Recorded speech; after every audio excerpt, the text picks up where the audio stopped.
Oh, it's Monday again. I can't believe it's Monday again. I'm.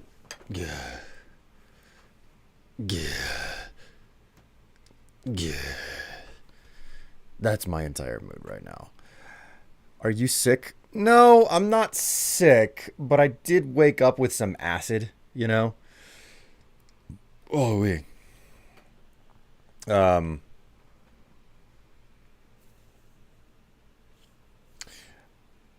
let me phrase it this way. I'm not hungover, but I did drink last night. And in the course of my drinking, I I ate a bunch of junk food because that happens sometimes, you know? So, uh regrettable actions is the best way to phrase it, I suppose. Oh my word. Such is the life of a of middle age man. Old man strife making old man noises. I mean, I just normally on Mondays I have a hard time waking up. But I had, you wake up with acid in your throat. You tend to not have a problem getting up at that point. So,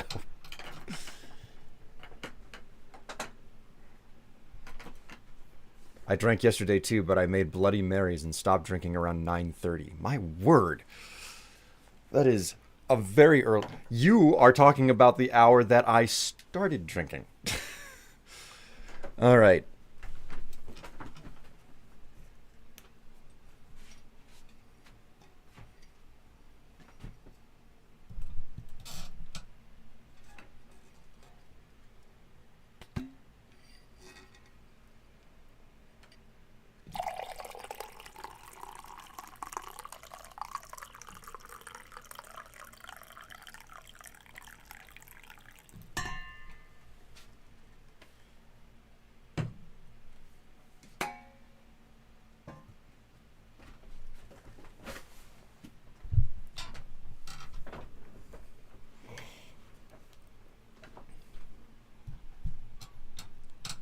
Started at 5:30. I suppose that's late enough for it not to be day drinking.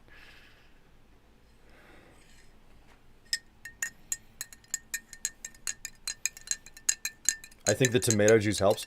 I think well, I guess the main question that I have to ask in regards to, you know, the drinks that you have is like what's how many shots of alcohol are in a singular drink that you make. Cuz the way I do it is I want there's a limit to how much liquid I can put in my body. So I tend to make one drink and it tends to be extremely strong. And then I chase it with a beer. Was making dinner while you did it. 1 to 2 shots in each drink. Okay, so for what I tend to do is I put about 4 shots in a single drink, but it's in like a particularly large glass. So about 4 shots of a hard liquor, and then at that point just drink whiskey on the rocks. Well, that's just it. Like it goes down easier if you cut it with something, you know. So it's one drink, and I like nurse the thing for an hour or two maybe, and then by the time I'm done with that, I'm like, yeah, I'm feeling pretty good, and I'll go ahead and have a beer or something with it, with maybe some uh maybe some snacks, some pretzels or whatever, and I definitely got a little bit munchy after getting drunk last night. So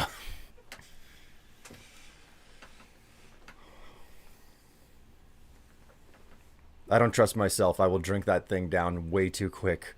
Nursing a drink is difficult. Well, at least you know your limits, right? Like that's the important part. We've all got different paces that we work at, and if you're the type of person where it's like I have it doesn't even have to be a an alcoholic beverage, but just a beverage in your hand, and you're just like, I really like drinking things that I have in my hand. So, you knock the thing back, and before you know it, you need another one. So I'm kind of the opposite of that. I will not drink something down as fast as possible. What I typically do is I will like if it was reasonably possible for me to sit there with a beverage all day long, and it wouldn't get cold, or it wouldn't get warm, what based on whichever it starts out as, if it's a warm beverage or if it's a cold beverage. If its temperature didn't change to just something unpleasant, I would probably be the type of person to have a beverage next to me all day long so I could always take a sip. But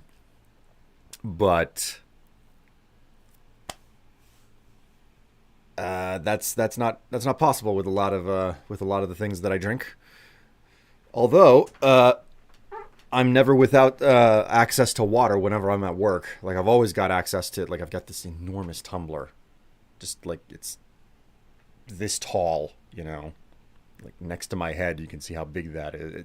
It's huge, holds so much water. I do not get even close to going through half of it in a day, unless it's a particularly warm day and I'm working a whole lot. So, like, the more that I leave the office and have to go out into the heat, etc.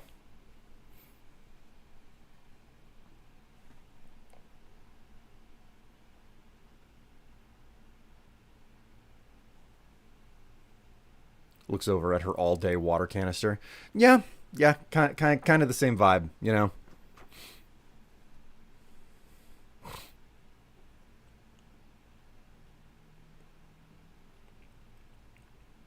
All-day water canister, which is already out of water. Oh my God, NV, jeez.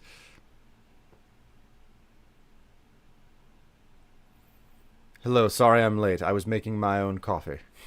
He's just complaining about being old. I want to refute that so badly, and I cannot. This makes me uncomfortable.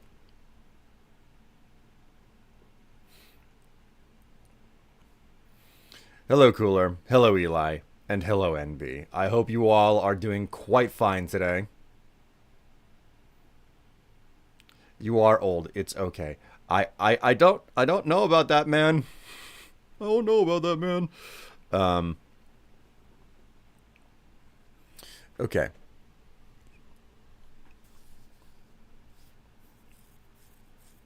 You're not dead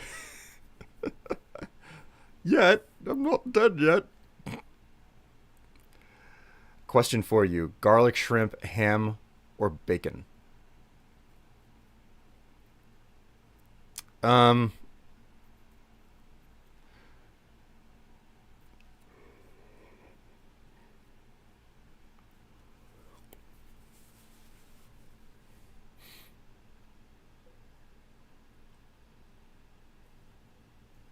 I don't feel good. My ears are all messed up. Oh, NB. Jeez. You're turning 30 next year. I hate getting old. The old dirt nap doesn't sound so fun. Yeah.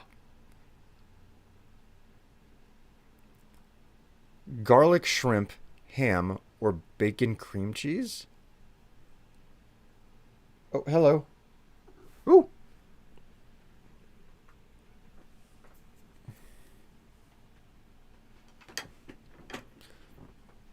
Oh, to be not 30 yet.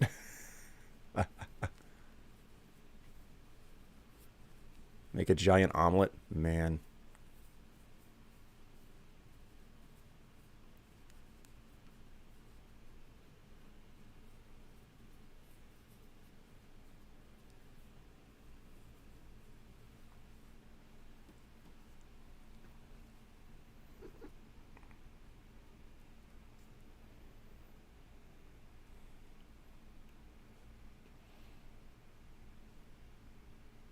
The Harker has walked into the room.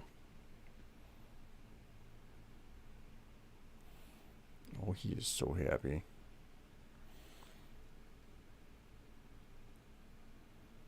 Did I get your motor going? Are you purring? Did I put keys in the ignition and turn? Because I think I did. Hi. How you doing there, buddy?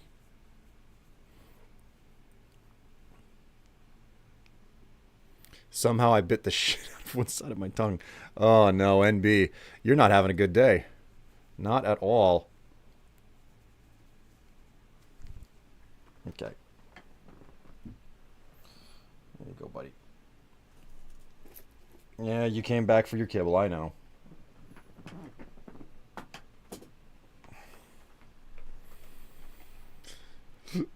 You did it while you were sleeping? What the? How?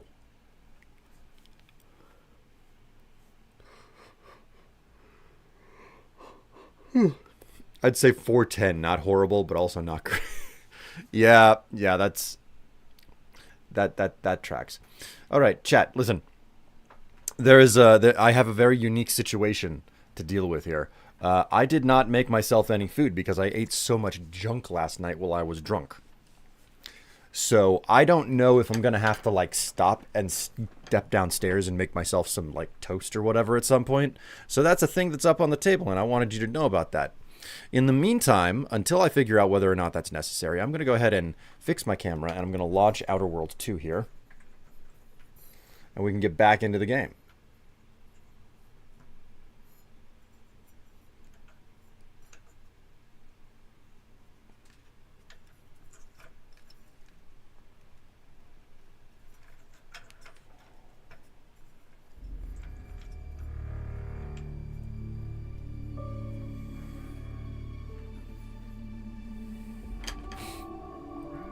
Right, generating shaders.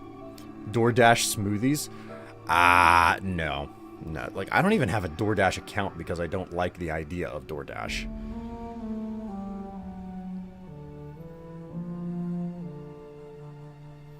Think I might need to get a mouth guard or something because it happens a lot. Man, Tev's got a mouth guard, and I think she got it specifically to avoid grinding her teeth, which I don't know if she does or not. It's not like I can tell what she's doing with her jaw in the middle of the night. But she's got a mouth guard that she got, you know, so. Did DeVries rip a hole in the universe because she hates her job? The Earth Directorate needs to invest in a suggestion box.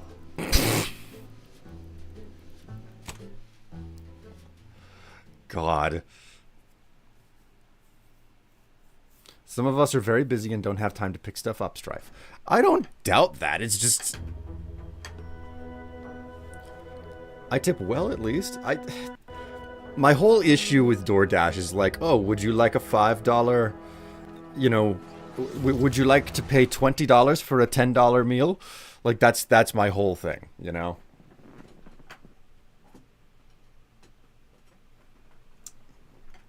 Don't think I'm not aware of you, Harker. He's sneaking up on the food bowl.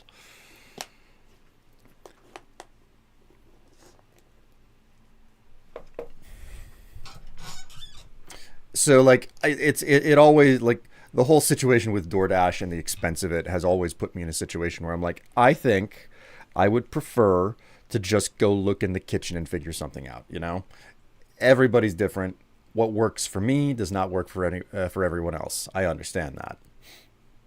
I actually do a cost comparison with the website before I make an order and then choose whether or not it's worth the difference in price or if it's the same. That's a respectable thing to do.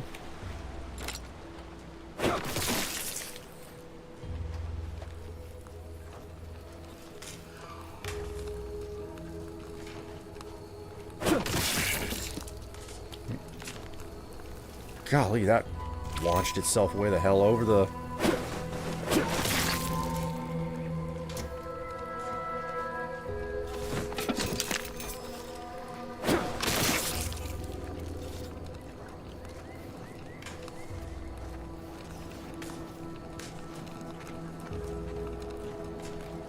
Well, I was expecting to find some sort of a route inside of the structure from down here, but clearly that's not an option.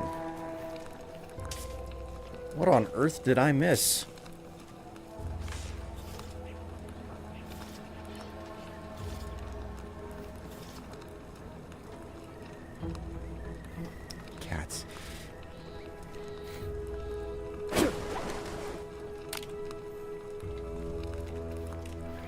I cook so much too that like when I get DoorDash, usually it's like my day off from cooking. You know, I totally understand that. That's a very big statement from Tev. She's the one who does most of the cooking in the house, and her statement more or less boils down to like, it's my day off. I am not doing cooking today. You know, that's why I'm spending money on stuff, and I'm like, yeah, I get that. No arguments from me. Completely understandable.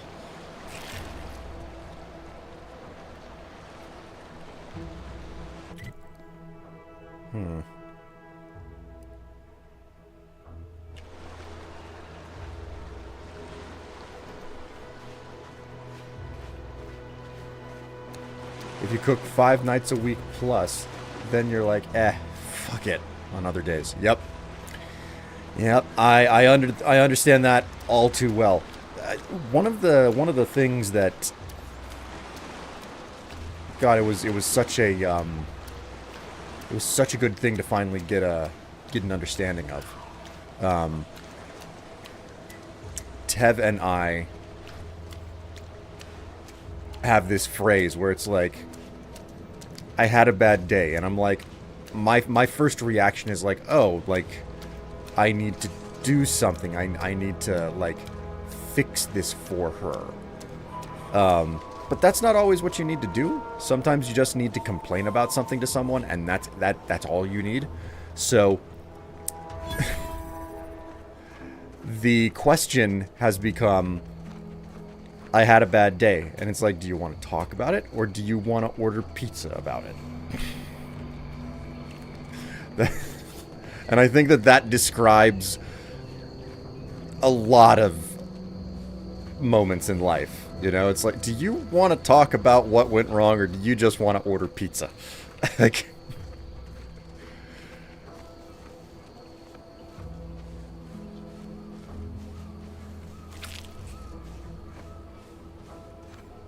there's a lot of dead Crabbles.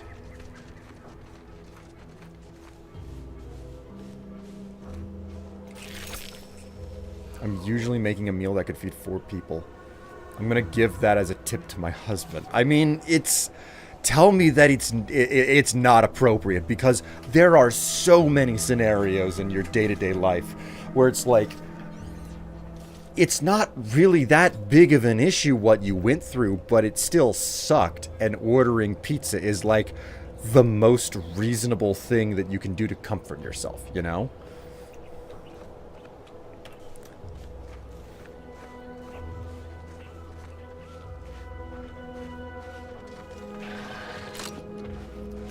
Ready to waste them. On your command.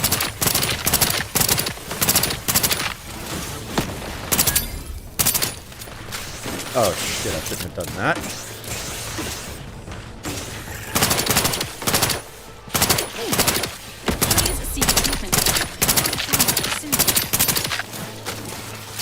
Keep doing that. I have to stop doing that.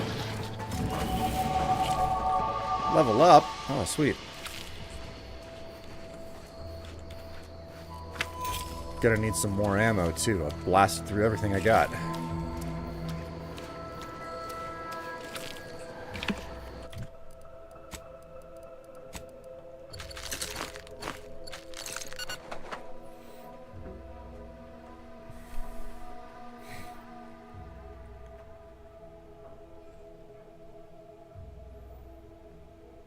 Gonna have to give that tip to my husband.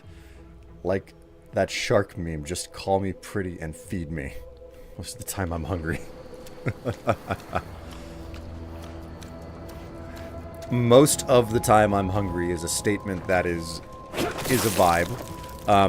But also, what on earth? This automech appears to have suffered a grievous injury at the claws and pincers of Crabbles. A small engraving on its armor reads, "Property of Euphoria Coast Automech Repair Center." Street reports.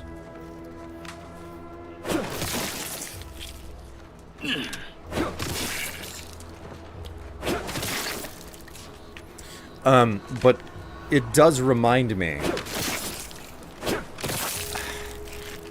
You know, daytime television, where it's like, oh, like we're doing you know, a show, and it's kind of news, but it's also basically infotainment. Like, you understand? It's like Good Morning America or something like I don't know what the shows are because I never watch them, but I know that they exist. So, I remember seeing a clip from one of these shows where it was just one of the most obvious statements ever. And it was like, hey, check this out. Turns out, women, you know, your lady is going to be way more into, you know, like, maybe getting, you know, handsy if she's eating. And it was like,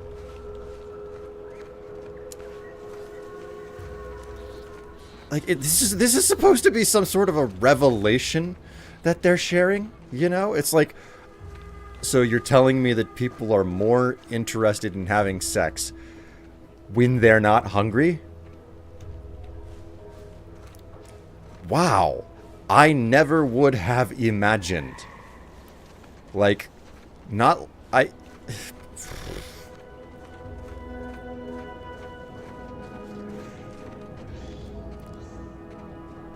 And did you know that women are actually people? And that we need to eat just like everyone else? Oh my god.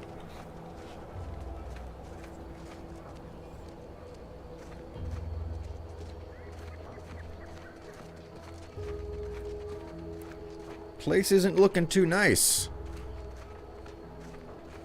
You got a lot of barbed wire up around it. Who goes there? What's your story? By orders of Marshal Donaldson, no one comes or goes to the Automech Repair Center without approval. What's your business here?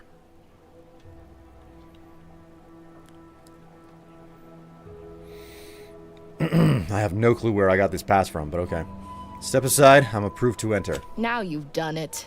Slowing down a ranking protectorate official is worth 10, 20 demerits if you're lucky.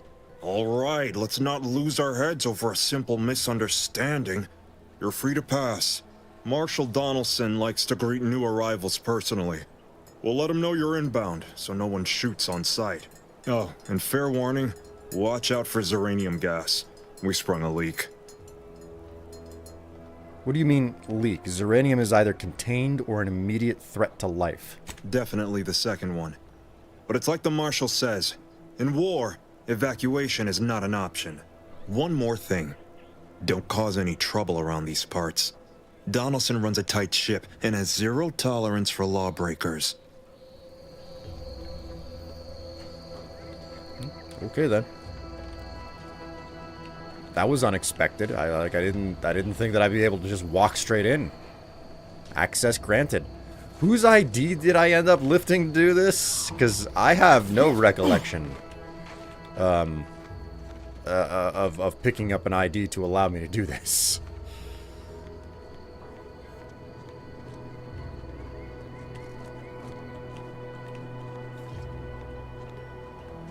I am shocked. I am also not shocked.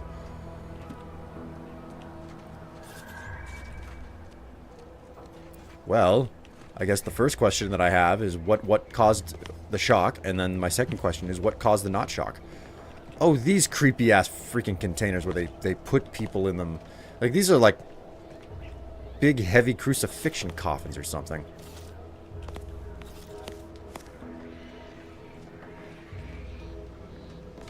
Prudence dictates we cherish all we have and defend it. Outsider.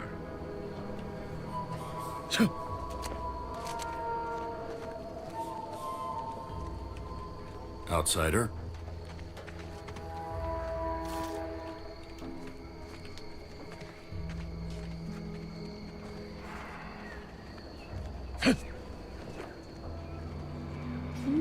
Tarts.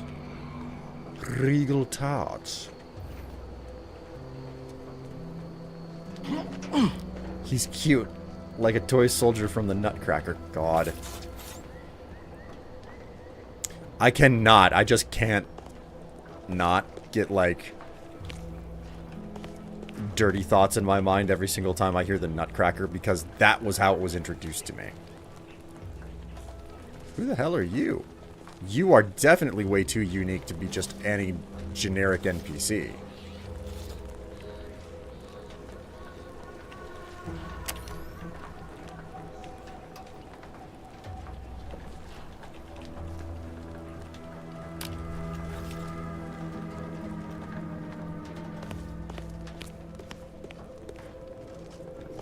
Don't ruin my childhood. I'm not trying to. It's just like, I didn't know what the hell the Nutcracker was until I was like, I don't know, 12 or 13. And my god, you can guess some of the jokes that happened. So,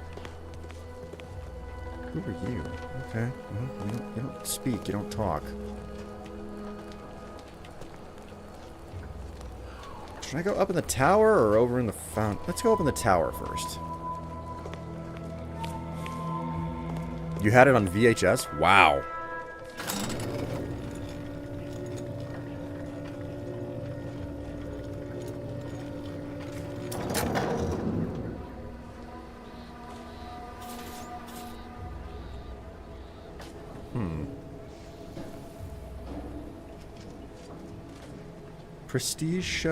Prestige soda. How interesting. All right, let's save right here. Did the authorities send you? Did my torrent of messages finally convince them of the vast crab-like dangers near at hand? What a relief. In here I thought myself dismissed as a loon.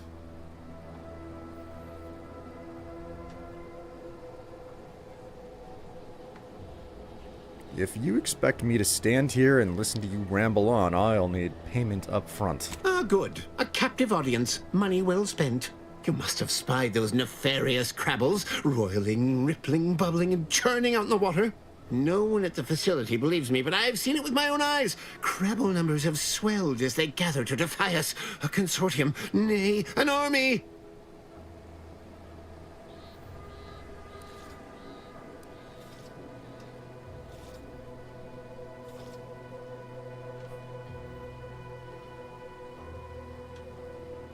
Egads, you may have a legitimate cause for alarm. Thank you, my friend. You actually believe me? No, stranger. Thank you. With your confidence and support, I believe the Crabble threat can and will be defeated. Remain strong, and together we will outlast the Crabble! Right. Well, thanks for the warning. That was not the discussion I expected to have. Hello, Superman Soup. How you doing?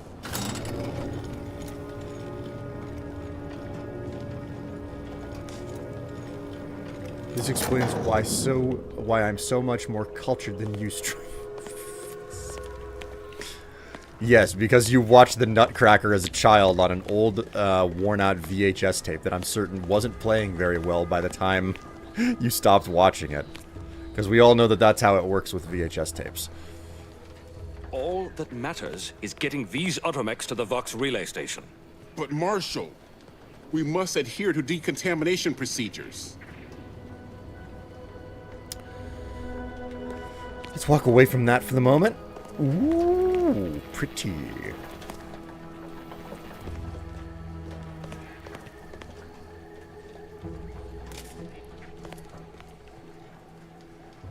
Quartermaster Automech.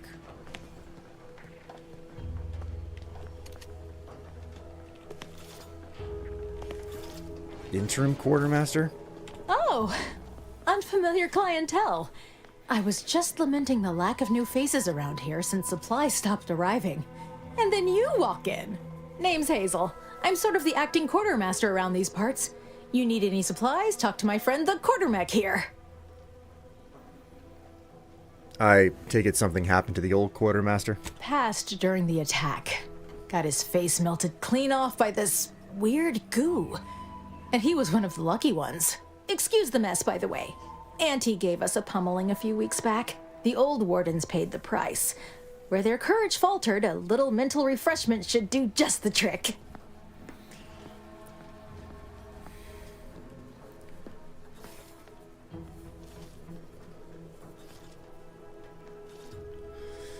That's a bit of a brutal judgment for your former cohorts. This is the Protectorate, after all.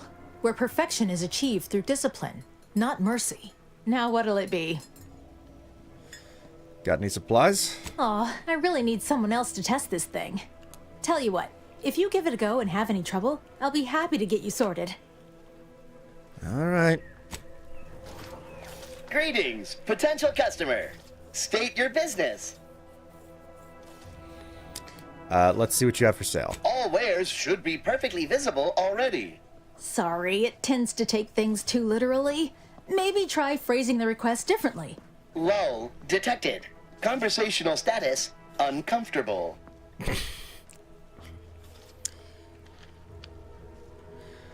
Please let me buy stuff. Current inventory indicates 0 copies of item designated stuff. Transaction halted.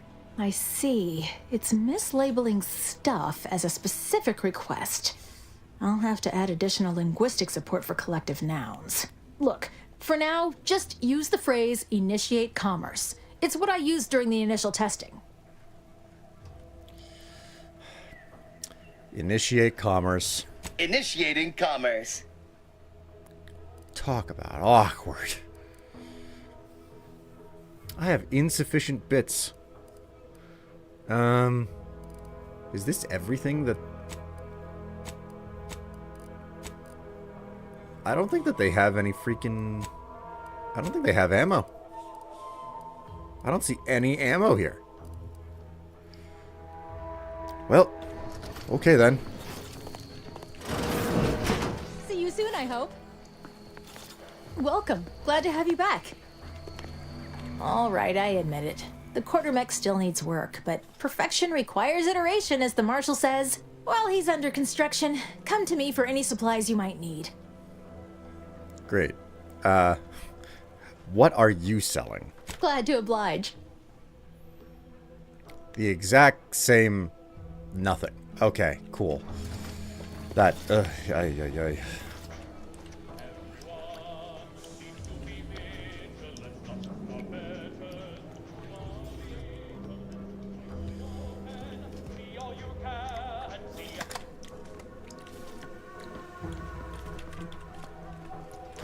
What was that? Ah, I knew it was going to be the piss bin, aka the bathroom.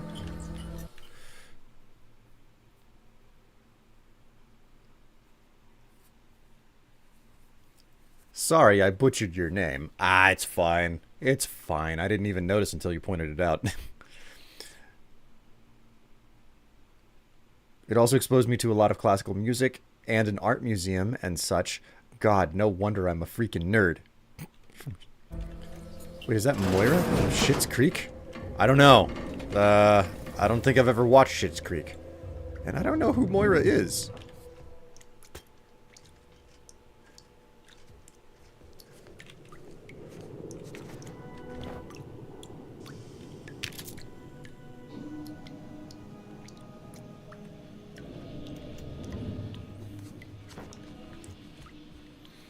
I don't think they can see me through the windows.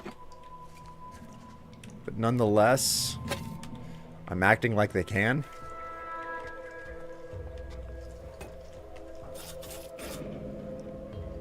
I don't even know what that is. That looks like a gun, but I don't think it is. Because I can't pick it up. And if it was a gun, I would probably be able to pick it up.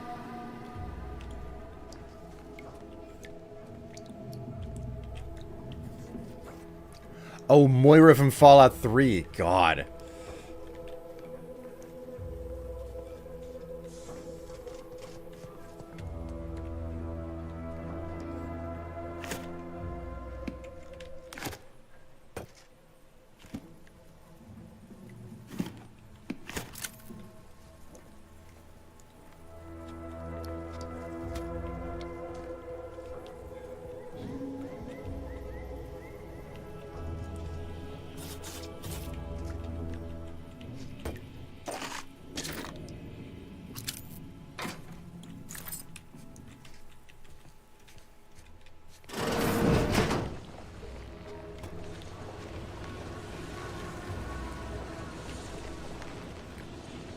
Have you seen Nettle Juice?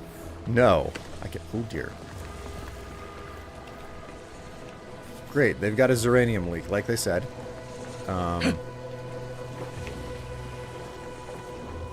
Oh, that's not good. That's really not good.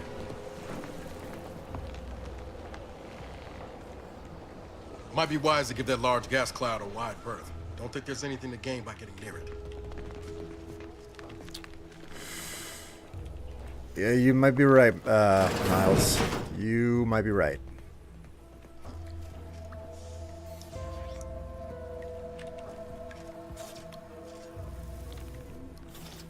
And I think part of the reason why I'm feeling the way I am today is because I just haven't had enough sleep. Oh my word, no wonder I'm feeling so, like, dragged down.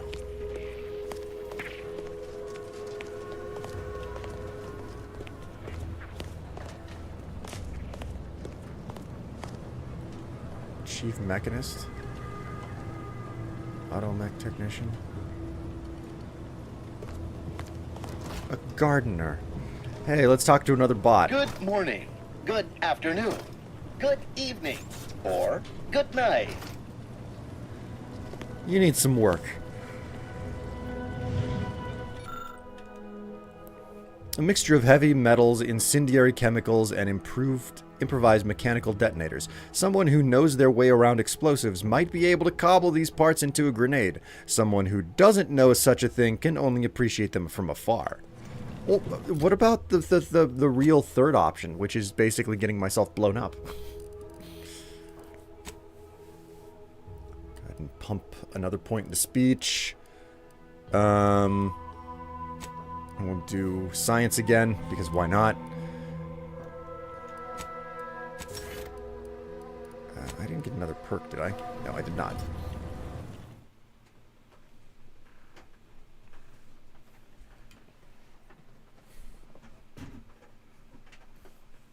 That's what I was thinking, right? Then I was like, or you can just have life with no hands. Life with no hands. Sounds like a difficult existence. Crafting. Can I make ammunition?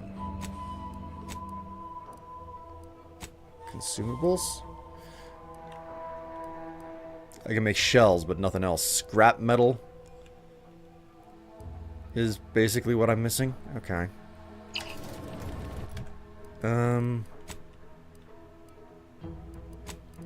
What does this even use? Compact rounds.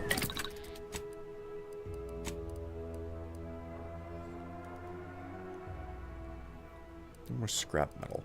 Is it possible to break some materials down? Let's go to junk. Crafting materials, scrap metal. Okay, we could totally scrap some of this stuff. Junk items can be broken down for crafting materials or sold to vendors. The small electrical motor allows an automechanical to move a single joint in one of its limbs. It requires an external power source to operate.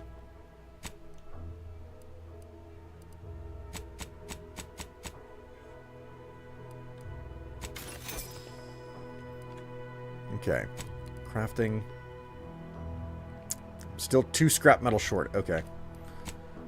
Whoopsie. Breakdown.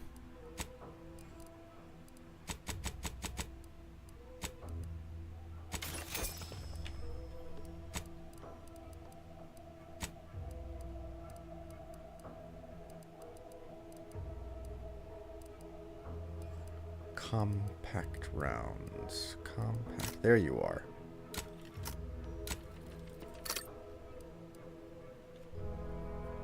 And we are doing much better on ammo now. Perfect.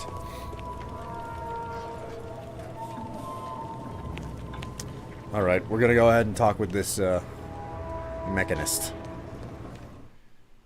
You need coffee or sleep. 2 choices, Will. I mean, I've got coffee right next to me. The problem is that, like, I've got a bit of an upset stomach and I don't really want to put anything on it right now. I haven't been paying as close of attention as I probably should be. Do they give weapons to pretty much everybody? Like, is the populace armed? I'm not entirely certain. I assume everybody has a gun, but I can't say for certain.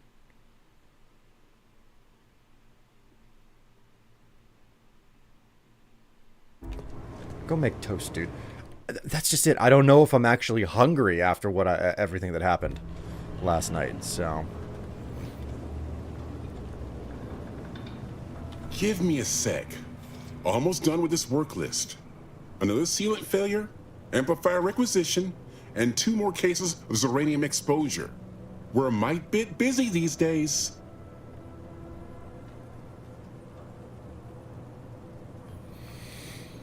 Earlier, was that you arguing with the local marshal? I'm afraid so, and you were wise not to get involved. The marshal is under a lot of pressure to deliver automechs to the Vox relay station, but I'm responsible for their quality control. If even a single automech steps out of line, it will be the end of me. The risk of corruption to their behavioral protocols must be significant. I'd say it's guaranteed. The marshal is a good man, but he values speed while I value accuracy. Neither of us is wrong, but in this case, we both can't be right. Where can I buy supplies? You'll want to see the quartermaster. She's right next to the gate you entered through. Under the marshal's office, she'll only be able to sell you our surplus, but you might find some of it useful. All right, thank you. Wow, this is out. This has been out for about 3 weeks. So, sometimes you just need something in your system. I'm starting to wonder whether or not that's the like the right and most sensible move to make. What brings you to this fine establishment? Caught a piece of shrapnel during the attack. What about you? Zeranium poisoning. Only a mild case, but the doctors are withholding treatment to study my symptoms. Sovereign's mercy. How do you feel? Downright privileged is how I feel. Sick with pride, nauseous with courage, and chronically fatigued with honor.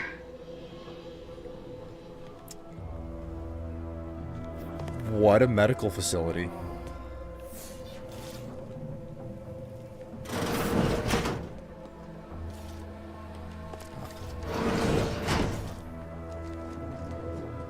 That's how you know she's a real stand-up doctor, not treating patients. Oh, a new arrival. Oh, and what's this? You, I dare say, are exhibiting clear signs of Zeranium exposure, stranger. Fortunately for you, you appear to have a fairly mild case. I imagine you haven't even noticed any symptoms yet. If you'd indulge me, I have a few questions I'd like to ask, for medical posterity, and so on and so forth.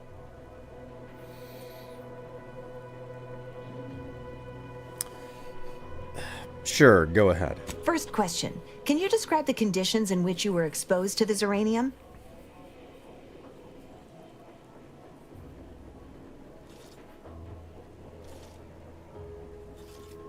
Honestly, I didn't even know I had Zeranium poisoning until you told me. Indeed, someone lacking a trained eye would have missed the symptoms. However, I happen to specialize in this particular malady. All right, next question. How are you feeling? For instance, do your bones seem noticeably softer somehow? Have you observed any sterility on your way in? Or aching in your thyroid or spleen? I feel reasonably fine, all things considered. Well, good for you. Keeping a positive attitude can often aid your recovery. I wish more of my patients shared your optimistic disposition. As a token of my appreciation, allow me to provide you advanced Zeranium therapy of the highest possible quality. There, that should do it. Do stop back in if you suffer additional exposure. I would love, be pleased to act as your consulting physician again, should the need arise. You mentioned Zeranium. Can you tell me anything about it? Oh, gladly. I've rather dedicated my life to researching its unique form of matter. What would you like to know? Well, what exactly is Zeranium? Zeranium is a crystal. Even in its raw form, it generates energy. But once refined and stored in a quasi-gaseous state, its output increases exponentially. Zeranium is found in a liquid state as well, but it's far too hazardous and inefficient for our needs. Refined zeranium is used to power nearly all major Protectorate technology. It's an amazingly efficient power source. However, it's also highly unstable and must be mined exceedingly carefully. Even minor bumps or jolts can cause zeranium crystals to explode. Tell me about the dangers of it. Zeranium in its default crystalline state poses two risks. First, it's extremely volatile, exploding with an immense burst of energy if upset in any way. Second, zeranium crystals produce a small amount of gas, which we think helps stabilize its crystalline lattice, but that's just a theory. In this gaseous state, zeranium is quite hazardous, breaking down organic matter through a mechanism we still don't quite understand. And how long could someone survive in a cloud of zeranium gas? The concentration of the gas is a critical factor. A person could remain in a light haze for several minutes, whereas a dense cloud can kill near instantly. Anyhow, I could talk about this all day if I let myself. Hope I haven't bored you unduly. Was there anything else I could help you with? How do I keep from getting zeranium poisoning? Total avoidance is best, but try to get out of the zeranium as quickly as you can if exposure becomes necessary. Come to think of it, there may be some exciting new breakthroughs in the near future. Our visiting scientist next door is working on a device that shields the user from zeranium's effects, though she was having a spot of trouble last I heard. Really? Thank you. Woo! Phone's going off. Dr. Foley is Moira. Oh, really? I hadn't even noticed.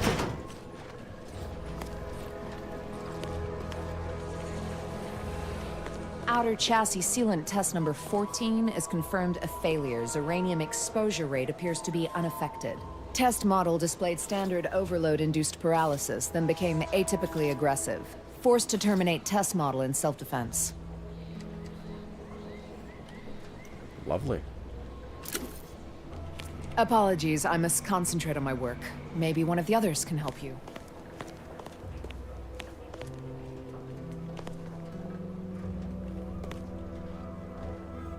Liquid zeranium. Okay.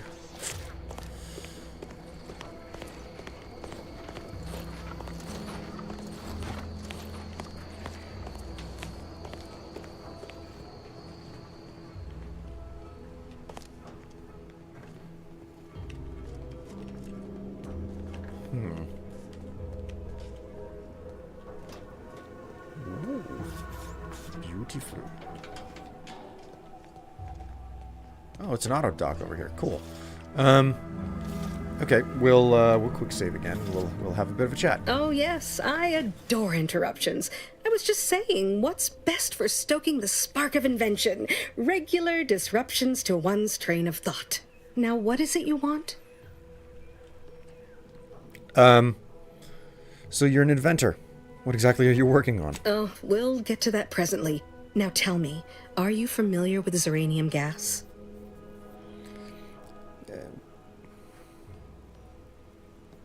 Guess you weren't too busy to talk after all. I haven't time to prattle unnecessarily, no. But my current project is of utmost importance. An active discussion is sometimes known to lead to a breakthrough. I could speak at length about zeranium's many captivating intrinsic qualities, but suffice it to say, in its gaseous state, it's rather deadly. So what am I endeavoring to create? A protective device that shields its wearer from zeranium's remarkably unsavory effects, as well as other forms of harm. Your device emits some form of charged particle field, right? Yes, quite right. And let me tell you, it was astoundingly difficult to dial in the resonance. Luckily, the difficult work is behind us. There are only a smattering of ancillary details still to be hashed out. Alas, while I'm occupied with inventing this shield gadget, I also find myself in need of assistance regarding its key components. I'd be willing to give you a hand. Good, good. Wonderful. As an added incentive, I'll allow you to keep one of the prototypes once the work is finished, so you be sure to give it your all. Now here, you'll need this apparatus. It's for collecting stray Zeranium effluvium. Gas, that is. My supply is running low from all the iterative testing I've been performing. Merely activate the device once it's inside a Zeranium cloud, the one around the main hangar specifically. Try to avoid any fields of dense Zeranium, or death is all but assured. Any questions?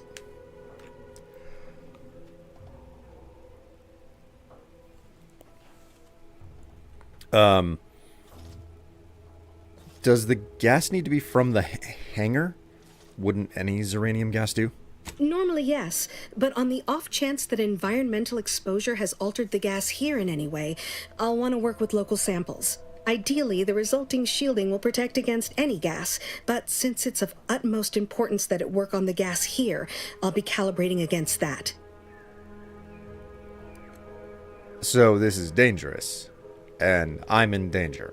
Well, of course, obviously. To that end, I'd suggest choosing a cloud of lesser density for your collection efforts.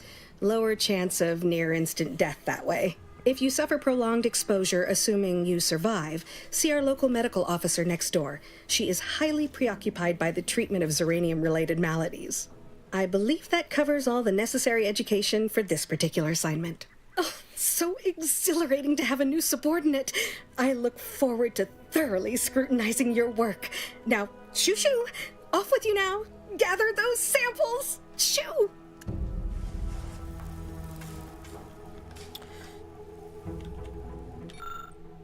Experimental log. I've managed to consolidate the waveform down to a point where it can be generated by a handheld device, but I need something to protect a...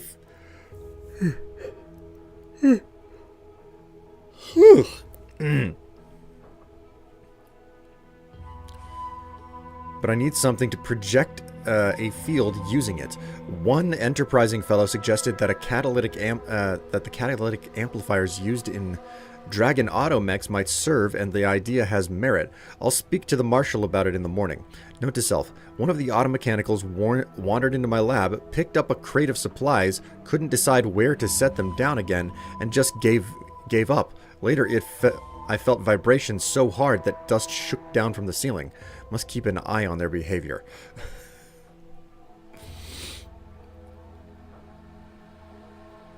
Normally, yes, but I need you to follow my quest orders. God damn, Will, goddamn, Will, you're tired. What did you do last night to make you that tired, making me yawn? Just not sleep enough.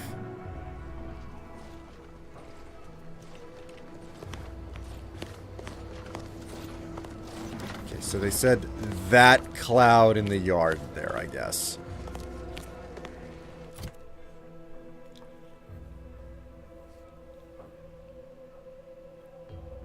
I don't think that I have anything. Soldier armor, sniper cloaks.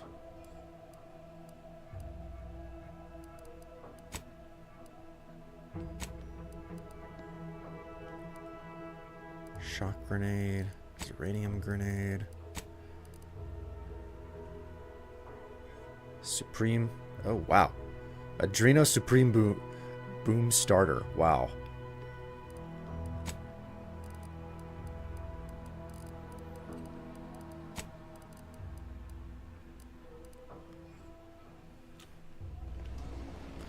Alright, well, presumably they wanted me to do something with this. Not sure we should get any closer. Seems fine to me.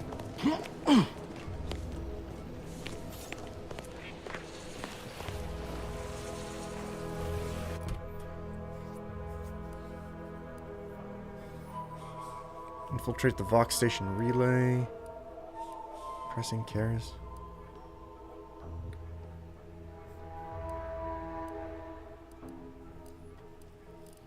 My god, I have a lot of freaking little missions to do here. Making me yawn from the US to the UK International Contagious Yawning. I'll be honest, that felt better. Yeah, I think they want you to get a lick it, bro. Seems safe. I'm having a good time.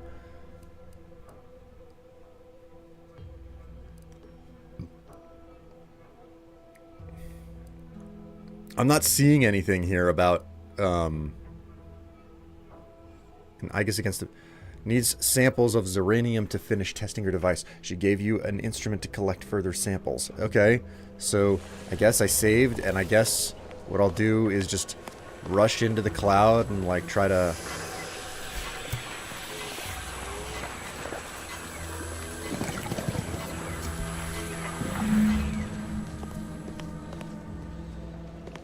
Cool. I'm fine. I promise I'm fine. I see that one of my bars at the bottom has lost its maximum, but that's good. Ah, my little minion. I trust you've made progress in your tasks? I've collected a Zeranium sample as you requested. What did I tell you? Perfectly safe. Either that or you tolerate Zeranium poisoning like a champ.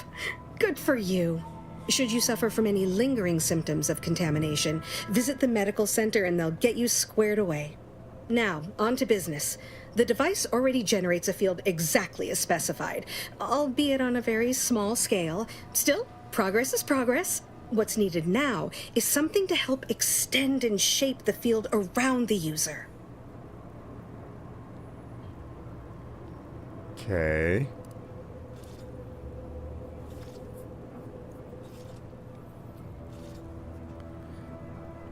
And that's where you need my help again. I require a component called a catalytic amplifier. You'll be pleased to learn there's one right here at the facility, in the Dragoon that's patrolling just outside. This is an automech repair center. You don't have a catalytic amplifier lying around? Catalytic amplifiers are a somewhat outdated technology, available only in older model Dragoons. Unfortunately for me, our chief mechanist, Woodrow, wasn't enthusiastic about my proposal to Geld his only combat automech. So you may have trouble getting your hands on the catalytic amplifier.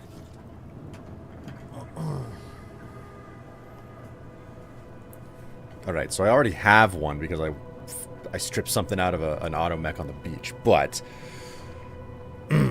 What was the chief mechanist's problem with your request? I'm sure he's just being cautious. Should Auntie's choice attack us, we don't want to be caught defenseless. No doubt he also seeks to retain an unspoiled automech, since the others are by now riddled with Zeranium poisoning. Tell me more about this Dragoon. Dragoons are a mainstay of our military. The design has been in production for decades. I had a model of one when I was young. All children did. You must have seen the large automech patrolling the interior grounds. That is the Dragoon. Is it not possible to... Well, could the function of the catalytic amplifier be emulated somehow? The only other source at hand would be the invaders, and I'm afraid I'm not intimately familiar with most of their technology, especially that organic filth they cherish so much. In fact, the only equipment of theirs that I'm passingly familiar with is their holographic systems, which... Hold on. Yes, that could work! Holographic emitters are essentially low-yield field modulators, so in a pinch, one could be used in place of a catalytic amplifier. I'm guessing that not just any type of holo emitter will do, though. Quite right. We'll need one of sufficient power and adaptability.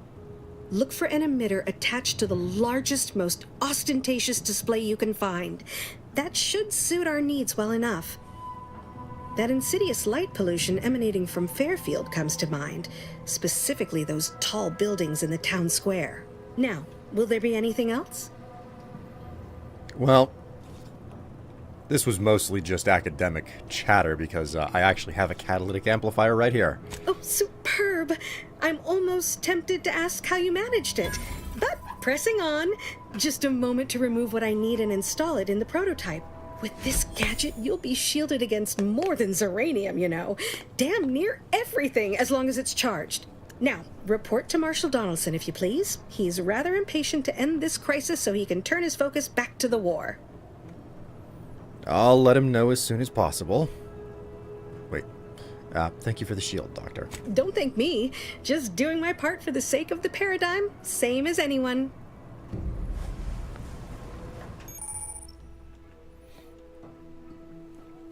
The gas energy deflection apparatus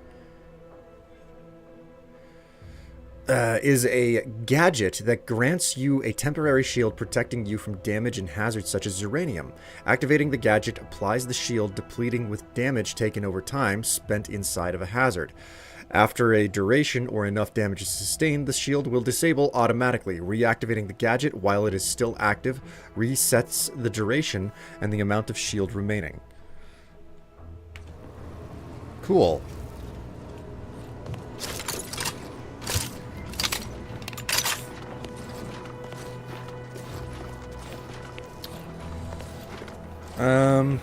Okay.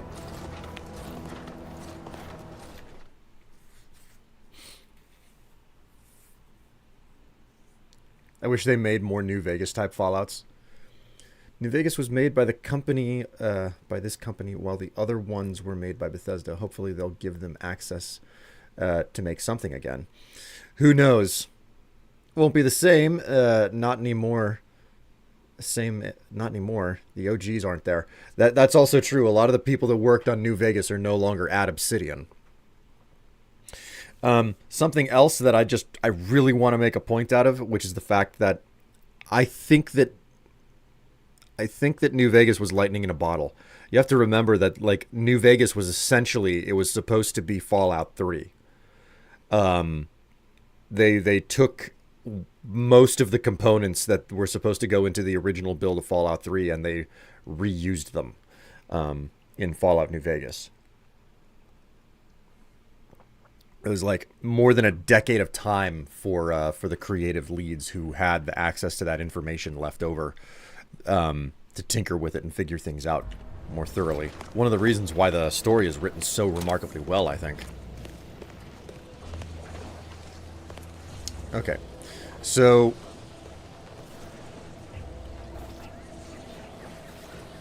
quick save here.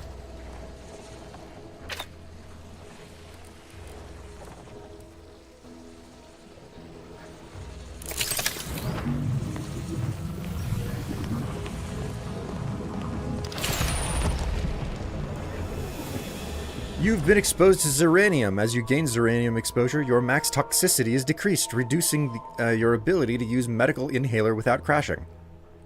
You visit a doctor in town to have them remove Zeranium exposure for a fee. Wow. That did a freaking number on me. Oh, Nelly.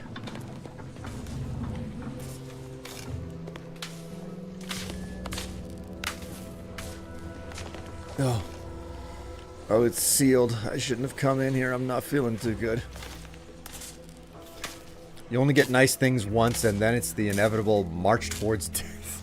God. Yeah. Okay. Let's reload. Because there was no point in me going over that little field of Zeranium and then taking that damage. Would you be surprised if I told you that I think I'm starting to get hungry?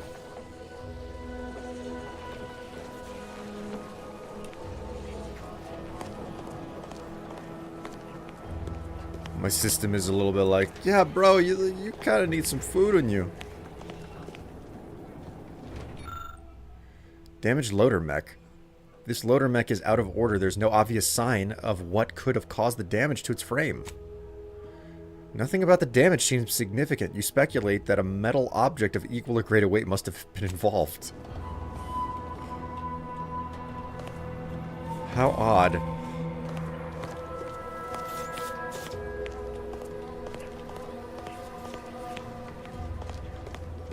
Go eat toast, dude. I hate to get up and leave. You'll probably feel better if you make some toast, make you feel less acidic. Oh, you're almost certainly correct about that. All right. Ugh. Chat, you're amazing. You're wonderful. Thank you for being so patient. Let me get some music going for you guys, because this is going to take a bit longer than I want it to, no question. Right,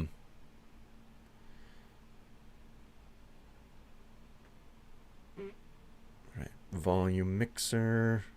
Go ahead and just mute the Outer Worlds completely. And I'm just going to put this music on, and I will be back with my toast as soon as I can, okay? Hopefully it won't take too long.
I've returned, and I'm stopping the dance party right now. Oh, oh my God, that what a gift that is.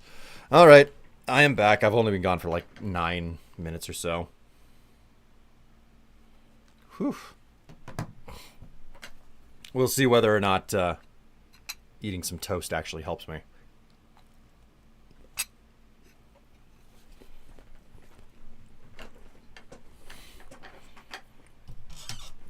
What's on the toast? Oh, butter. Actually, here. I'll adjust the camera.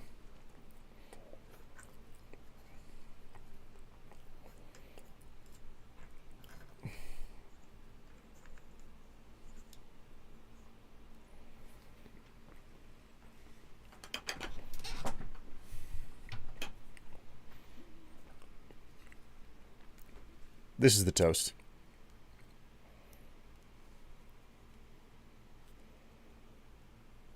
Can I get you to see the crumb on that?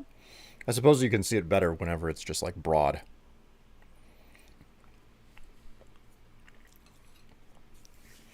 Whole wheat toast. 1/4 of it made with rye flour. This is actually the stuff that I make. This is what I bake on my own. So this is homemade bread. 3/4 whole wheat flour, 1/4 rye, and it's homemade butter on it. Getting down to the end of my homemade butter. Got to make more.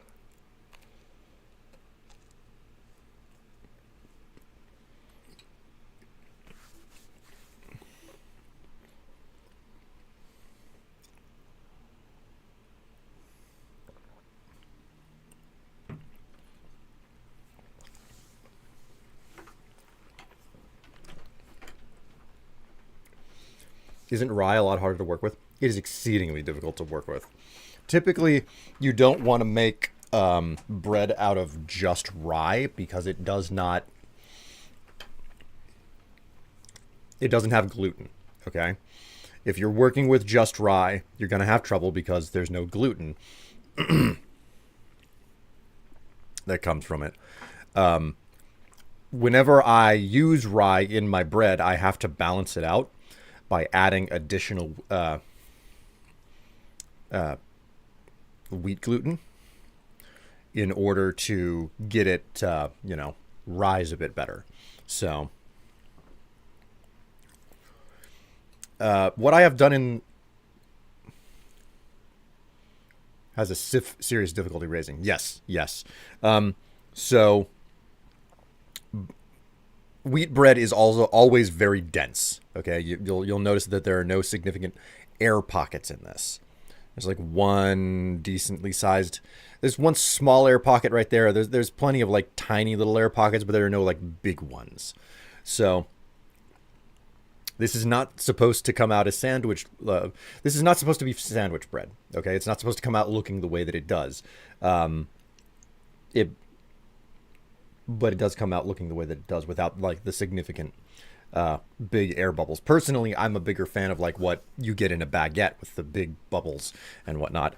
But it works quite well.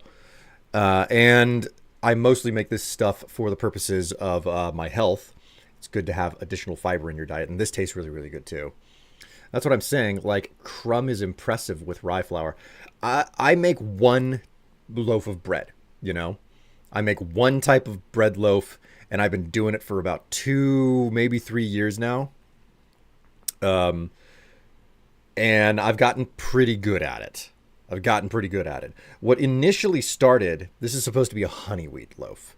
What started was just using nothing but wheat flour. Do you do the fold method to knead it? That's just it. I've changed my technique as time has gone on. This bread is I started off by just using all wheat flour, and then I've like started to branch out a little bit by like, you know, cutting the amount of flour into quarters and being like, okay, 3/4 remains wheat flour, and then the other quarter is going to be something different. I've tried using bread flour in the 1/4. It doesn't have the same effect. Rye definitely leads to the best flavor, in my opinion.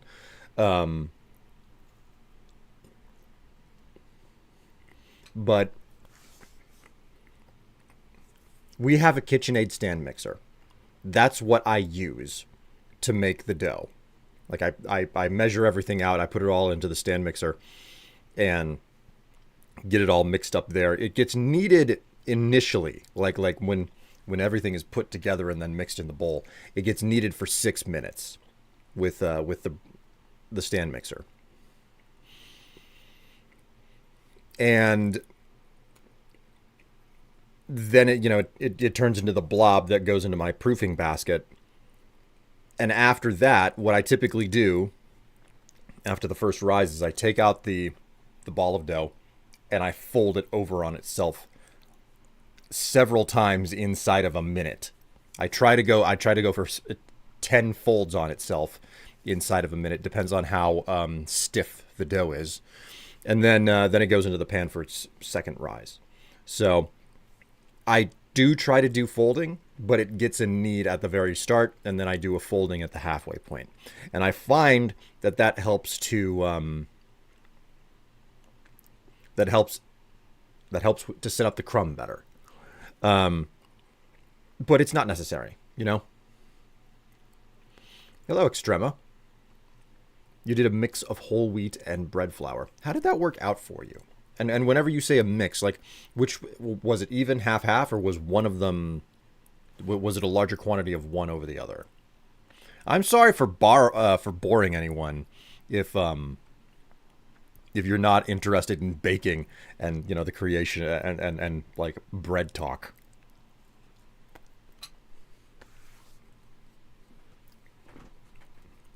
Strife, best I can do is Willem Dafoe.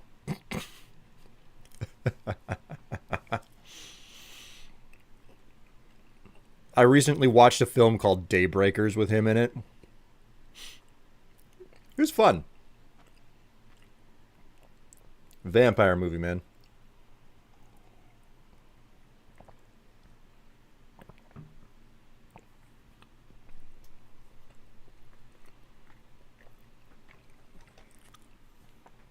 All right. Adjust the camera. And we'll get back to the game. Well,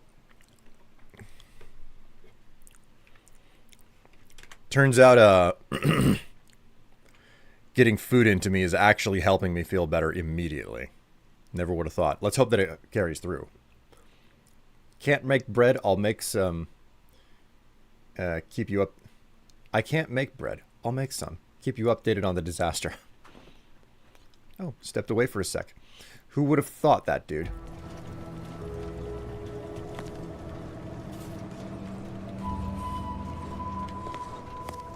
Okay, so...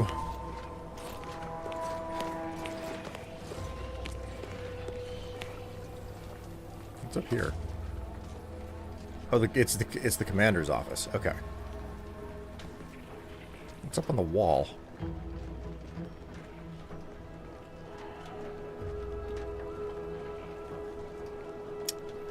And that is one hell of a messy crash landing. Hello, Doomsday. How you doing?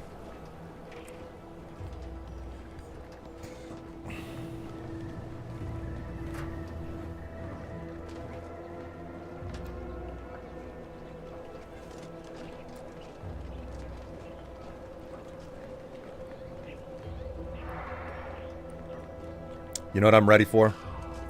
I'm ready for cool temperatures again.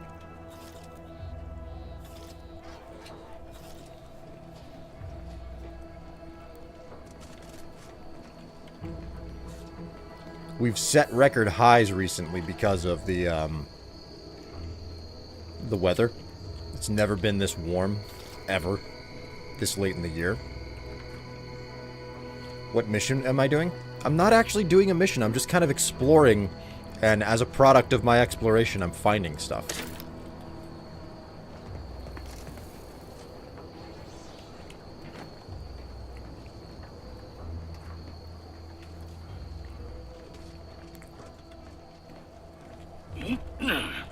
Global warming, cough. But global warming isn't real. It's all made up by big solar. Don't you know?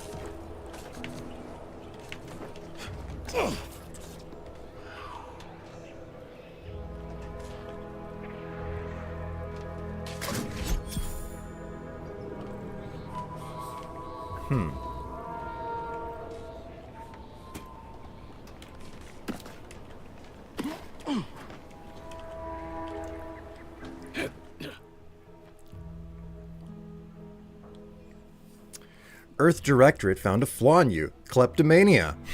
Oh no. You just have to have it. Doesn't matter what it is, but if it isn't yours, you want it. You'll occasionally steal things automatically, but anything you stolen sells for significantly more. Warning, this flaw significantly changes experience while in settlements.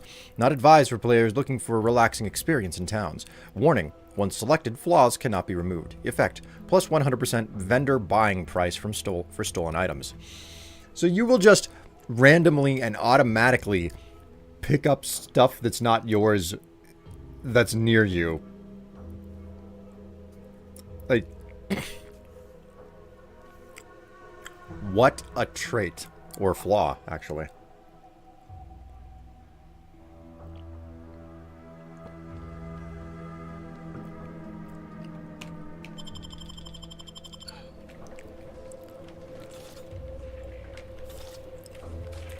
I'm glad that they put, like, a warning on it. It was like, yeah, this is probably going to mess up your experience quite a lot if you just kind of wander around settlements and whatnot.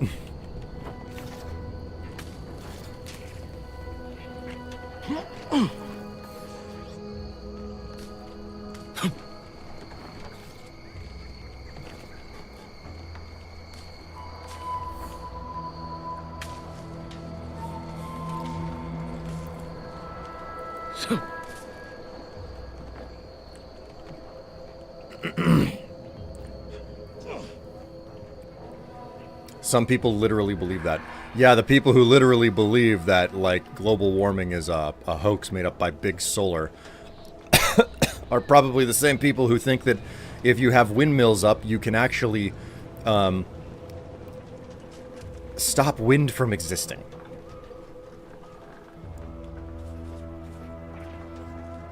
I mean, God.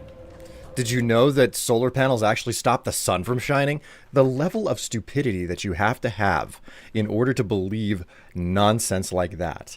I don't even know what to say. Global warming is caused by people's farts. Probably some overlap from the ones who don't think women are people. Maybe. Cow farts make a substantial amount of methane. Yes, they do, actually. Like sheep farts as well. We should power our society with farts. Well, I'm definitely full of it today. Hello, Ratchet.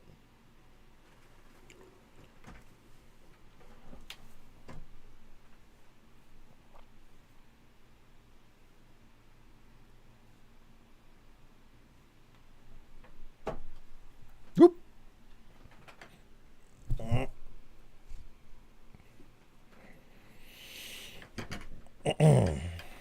The boy has returned.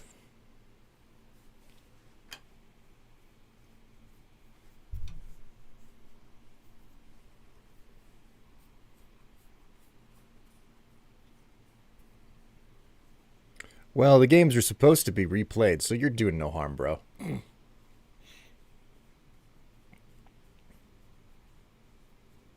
Windmills, I thought, turned wind into energy. Turns out windmills are just part of Big Wind's plan to take energy out of the network, man. How do you think they turn? They take energy off the network to spin their blades. Forget the fact that this makes absolutely no sense from a business perspective. Finally got some lip balm. My cracked lips are saved. Where's the Void Cat? Don't really know. He's around. I can tell you that much. Hi, he.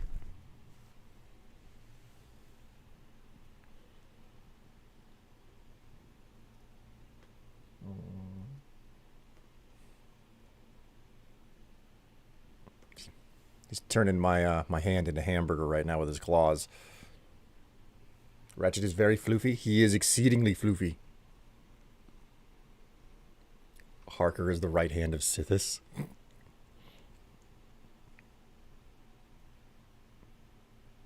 All right, Ratchet, I'm going to put you down. But I'm going to give you a little treat. I know that you're a bread cat. So here.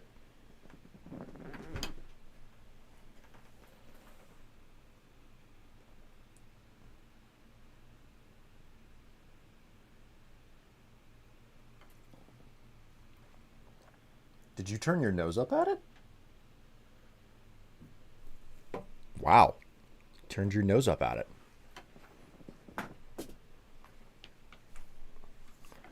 Well, you get your kibble instead. Okay. I got to take care of a bot here.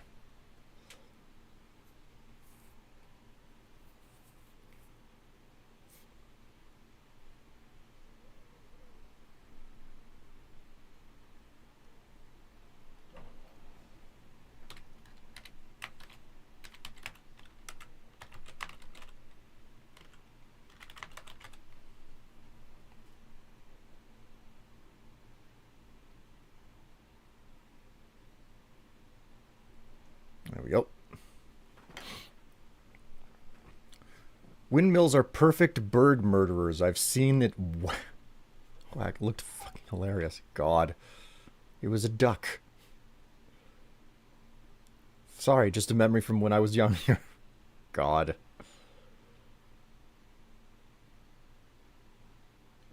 Cut the bot's dick off? Wow, that escalated quickly. Oh boy. Making me a little bit uncomfortable. Anyways, like, man, I feel like I have this discussion every single year. At basically the end of the 2 seasons I get. You know, which is hot and then there is cold. Like, I don't really get a whole lot of in-between season anymore. Are you wearing the short shorts again today? You'll have to find out at some other point. Right, I'm supposed to talk to this guy. So, at the end of, you know, the warm season, I'm just, like, so ready to switch out from wearing butt floss, you know? Not to give you too much information, but, like, it's like, it's so freaking hot, I have to, like, trim down how much I'm wearing in order to be comfortable in the heat. And then by the time I hit the end of, you know, like, by the time I hit the end of winter, I'm just like, I'd like to wear something a little bit less than, like, full coverage, you know? And I am in that moment where, like, it was the opportunity was given to me, and then it was snatched right back because the temperature has just gone right back up, and I'm like, all right, I'll go into the other drawer again, and I'll start wearing the things that I thought I was done with. Jeans with a yellow tank top? What I need to do is I need to get myself a yellow tank top and some jean short shorts and some red suspenders. That's what my dad called them, butt flossers. Meanwhile, I'm sitting here in long sleeves and sweatpants. I would love to get some freaking cozy weather going on. It left you with cold weather blue balls? You have no earthly idea. My balls are aching so much. At least not because I am wearing something so remarkably tiny. It squeezes and pinches. I'm sorry. I'm glad that spectacle didn't scare you off. Between the recent attacks and the gas leak, you find us on the razor's edge between reason and panic. Anyway, if you have hands and a will to lend them, I won't turn away help. This gas leak of ours has proven inexhaustible, patient, and insidious. Zeranium is hardly my area of expertise, but it falls to me to find a solution. lest I follow my predecessors to their untimely fate.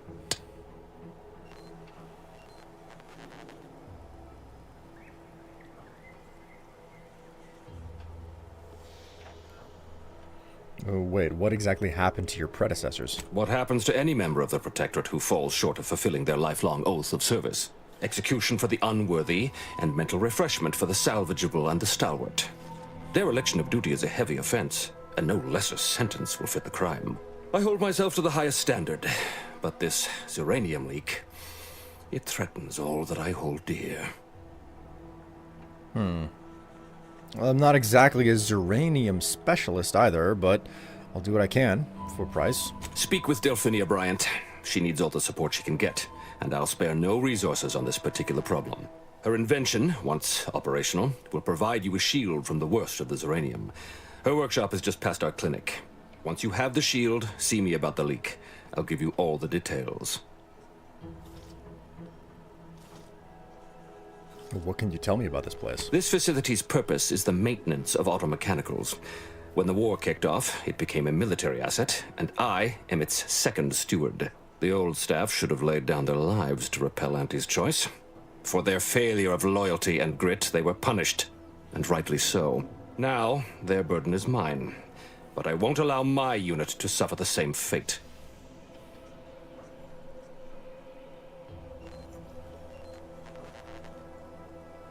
So, what caused the Zeranium leak? What else would disrupt the harmony of our perfect system?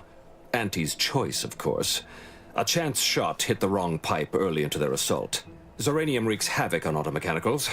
Every combat-ready mech in the repair hangar was overcharged and beset with behavioral problems. Further damage soon occurred.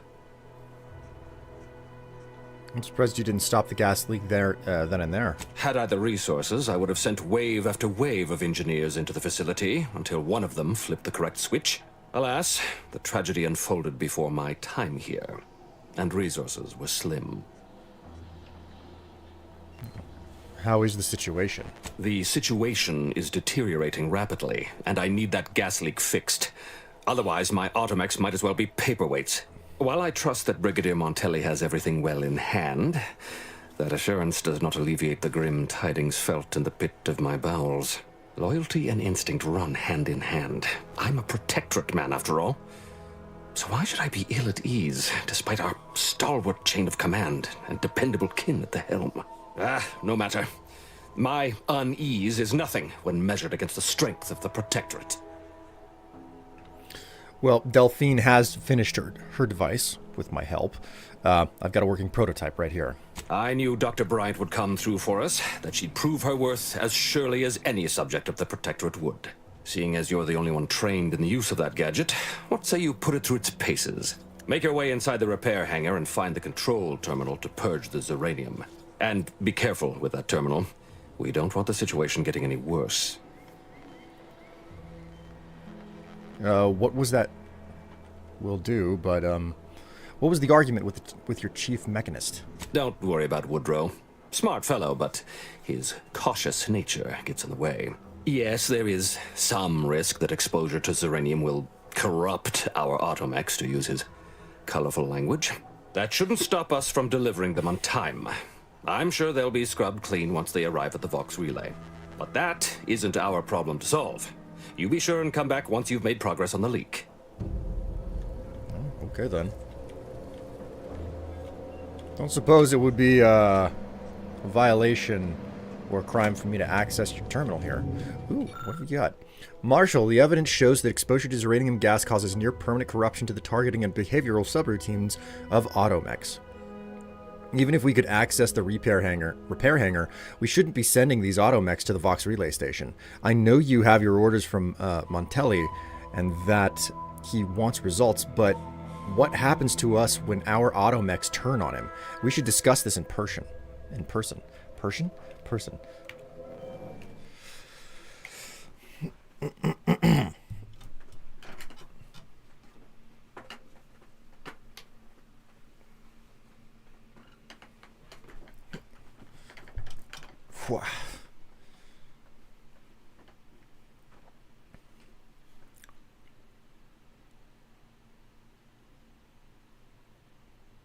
Come to Alaska. We have plenty of cold.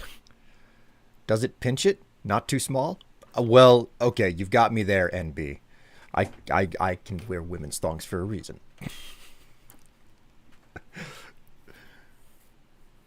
I want frigid weather. Michigan gets it too. My hair froze this morning. Oh my god, like that challenge of like, oh, I've just taken a shower and I have to run out, but my hair is wet. Oh, I haven't had that in a long time, but man, whenever I did.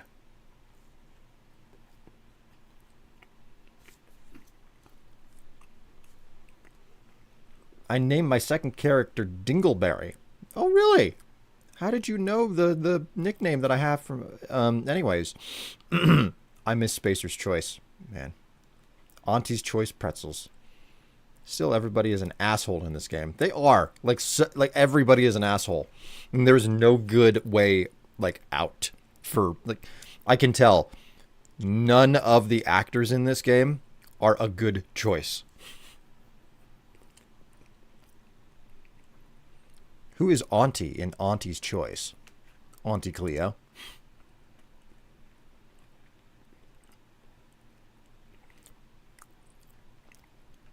Sadly, like every day for me, winter coat and short shorts. So, this is an observation that I have to make.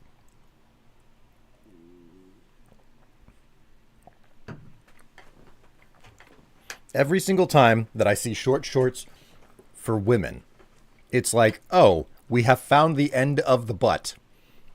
We shall stop here. And then if you try to find short shorts for men, it's like, okay, we have found the end of the butt. We must journey 6 more inches before the end of the shorts can happen. I am not making complaints. I am making observations, and that's all. Marshall Lucas. Messages. Automechanical delivery.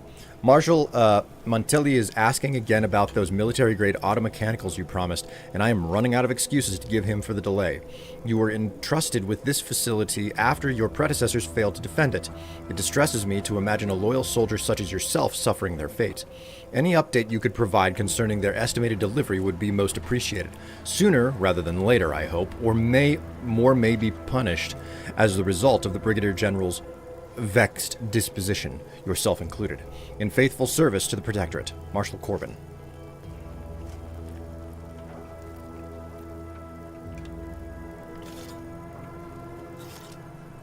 I said short shorts. Just check the inseam strife. That's just it. Like finding short shorts that are actually super short and also meant for men. They basically don't exist. For some reason, I most associate men wearing short shorts within the 1980s. Probably because that was the last time that short shorts for men were like a thing. And then like there was this big snapback reaction, this massive swing in trends during the 90s, and it just kept on carrying through, where it was like shorts go down below the knee.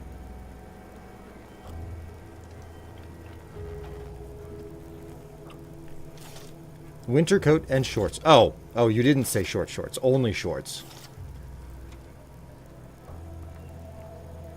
70s too. Oh, there's lots of family pictures. NB, I am getting the vibe that you are not a fan of short shorts. Another request from Delphinia. Dr. Bryant has asked me to extract a catalytic amplifier from our only functional Dragoon. I know you ordered us to give her our full support, but I have reservations about dismantling a working automech. I've denied her request until further notice. Woodrow. When this damnable war is over, I humbly recommend the head mechanist Woodrow Cantos be acknowledged and promoted as a steadfast member of the Protectorate. We may not always see eye to eye, but he is a true asset to the paradigm, and I'm grateful to have him on our side. He would stop at nothing to guarantee victory. Logs.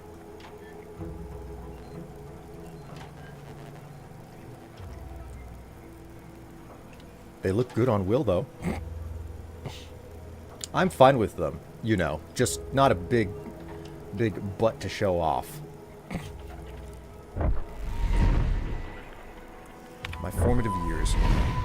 There's very little to tell. I was selected by the warden and attended the military academy. Those days were idyllic. Drilling, marching, maintaining equipment. Good times. By the grace of the Sovereign, I was then separated into the officer training track. Leadership came naturally, but I soon discovered my true passion. Officers are given access to the writings of previous high-ranking wardens, and to this day I continue to bask in their treasure that have been handed down through time.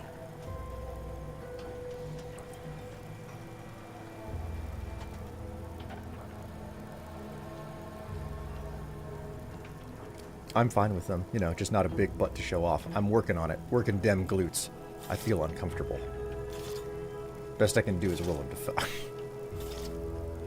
Soup. God. The Euphoria Coast Arc. This fine repair center is the heart of Vox's automated security, a valuable asset and a valuable target. Sadly, the original stewards failed to defend the facility from every bombardment.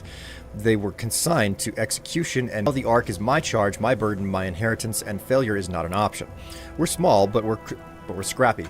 Wartime strategy dictates that major assets be secured before expending resources on retaking minor sites. Our enduring presence here indicates that the tide is turning in our favor. Choice quotes from previous wardens. While I'm not at liberty to disseminate the full teachings of those of lesser station, I do try to expose others to particularly powerful fragments when and where I can. I know the pearls I cast often end up in the mud, but I feel it'd be remiss not to shine the light of knowledge on the unlearned. I count the following among the most inspirational. Loyalty is life, life is service. Words to live by in these dark times. Trust in the paradigm, but check your supplies. More than one officer has not lived to regret failing. Following that advice. The true have nothing to hide. The false have nothing to show. A reminder that we are each responsible for the other. Know your worth or find yourself lacking. A phrase which applies to all loyal subjects, regardless of their station.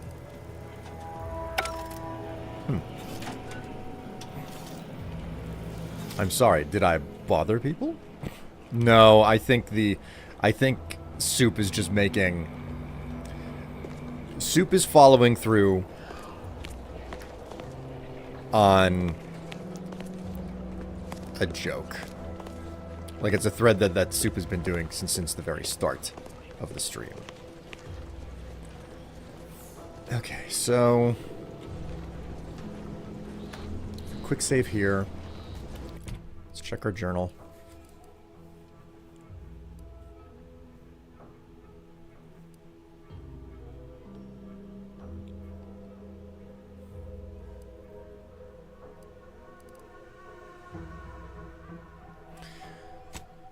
Okay, a control terminal somewhere inside the repair hangar should be able to shut down the flow of the Zeranium gas into the facility. Delphine's Birate prototype Zeranium shield will be instrumental in the success of this mission.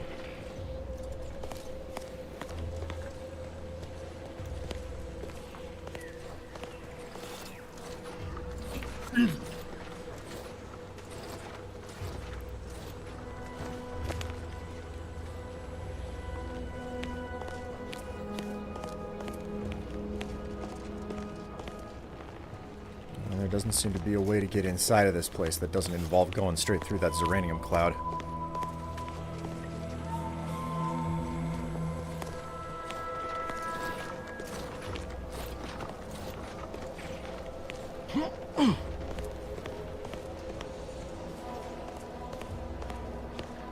Unless there's another route inside over here.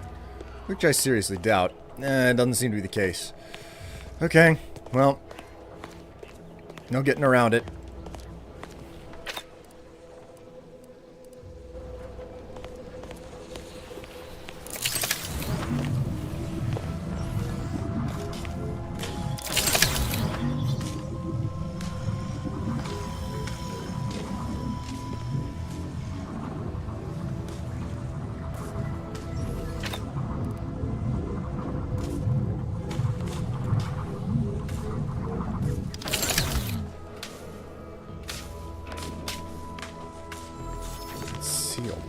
What on earth am I supposed to do here? How do I get inside? It doesn't seem like they're gonna let me get inside.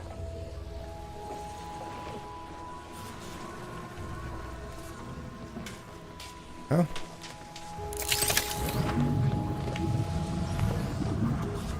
Whew.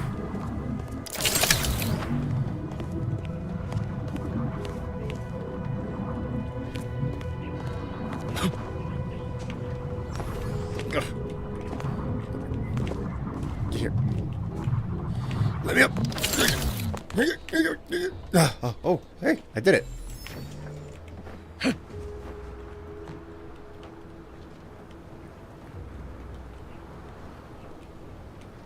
That is a gnarly leak up in there. Well, I don't have the hack skill, so I can't get inside.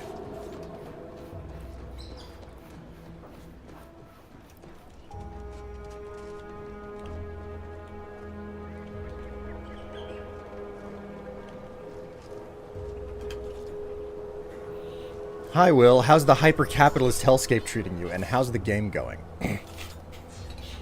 The hyper-capitalist hellscape is doing just fine, aka the space inside of my pants. Oh,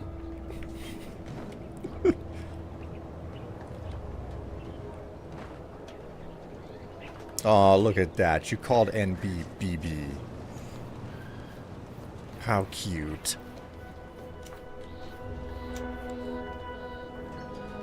Can't avoid the Vasquez rocks even in video games.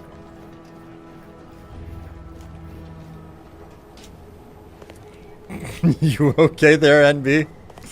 I get the feeling that my my poking and prodding and joking is not appreciated.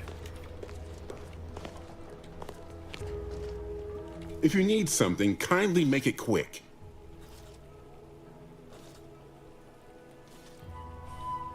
Delphina is looking for a catalytic amplifier. She and I have been over this 100 times. Please understand. The original staff of this facility were rounded up and refreshed because they couldn't safeguard a protectorate asset. Why should I follow their example by reducing our sole working Dragoon to a pile of unpatriotic scrap?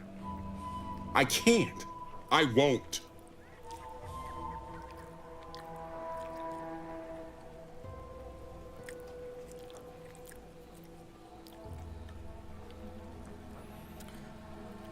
Well, there must be some other way to get a catalytic converter.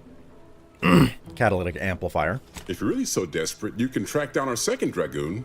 Damn thing wandered up the coast and hasn't been seen since. I'd have sent someone to retrieve it myself, but Dragoons are stubborn when their instructions are unclear. Maybe I'll do that. Good hunting. Now, if you'll excuse me, there's work to be done. Oh, oop, autocorrect. Oh my god, did you just Midwestern oop?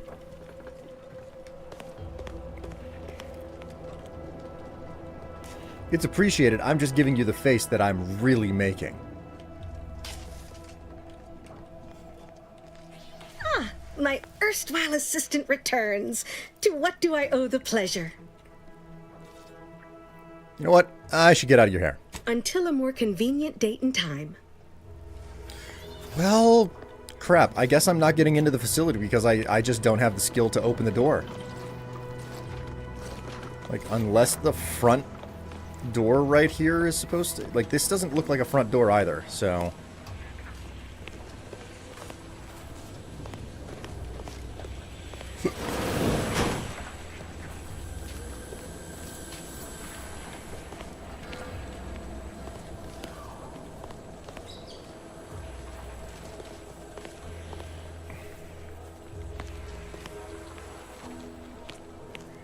There's just no way inside of that place.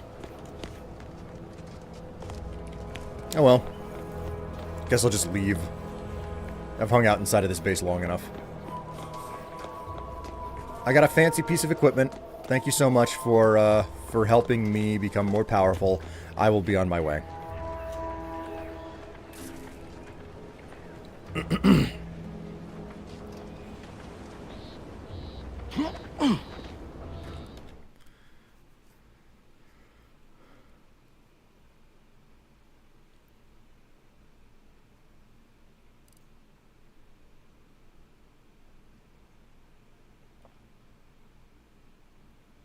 the reason people make fun of me. Apparently, I'm fun to make fun of.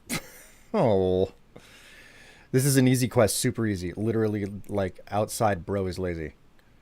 Like, what are you talking about? There was no, I didn't see any sort of, like, outside access.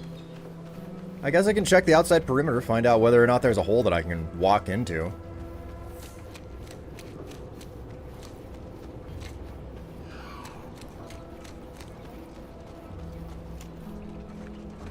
I'm Midwestern, of course I'm gonna oop and oop. Oop and ope.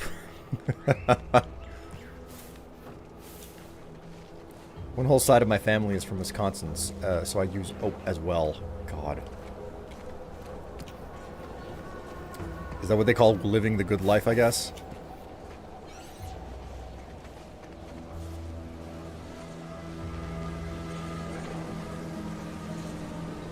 Oh, lovely, they're polluting the coast. I'm not getting in through there.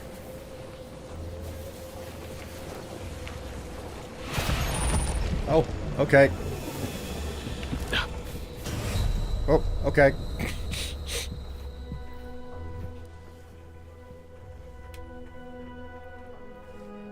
The bald guy is lazy, not you, butthead. Oh, okay.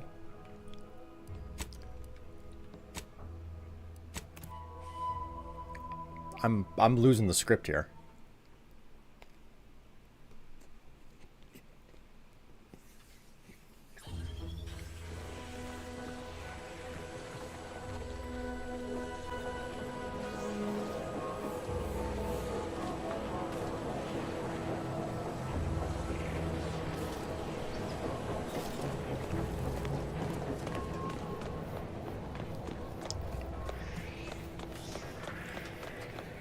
Get oofed.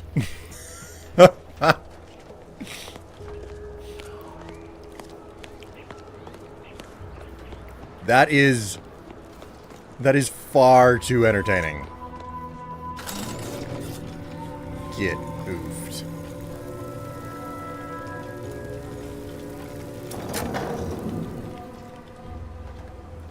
Look alive! Crabbles among us! Know anything about the second Dragoon automech that was defending the facility? I saw the whole thing while I was out patrolling the beach looking for crabble clutches. The Dragoon was patrolling as well, and a crabble calf wandered a mite too close. Were you patrolling or just wandering the beach on an unsanctioned break? Crabble patrol is a full-time job. Before I know it, pow! Crabble obliterated! At first I thought I was bearing witness to the first casualty in the Great Crabble War. But the Dragoon finished off the herd, or consortium, or whatever crabbles have, then continued along the coast toward the landing pad. That's all I know. War has not officially been declared yet, but I'm a patient man. And how is your little crabble problem? Getting better, I think. The crabbles have seemed less menacing of late. Maybe our resolve has worn down their warlike spirit. Or maybe they're just biding their time. Right, I'll be on my way. The eyebrow is a choice.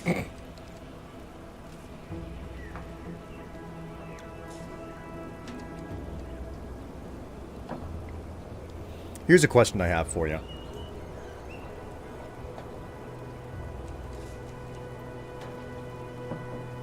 After I finish popping all my pills.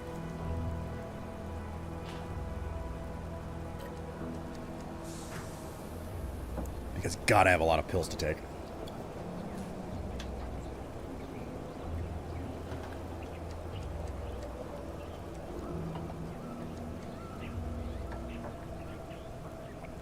And now I'm completely and totally out of coffee. God, I have to do a refill already.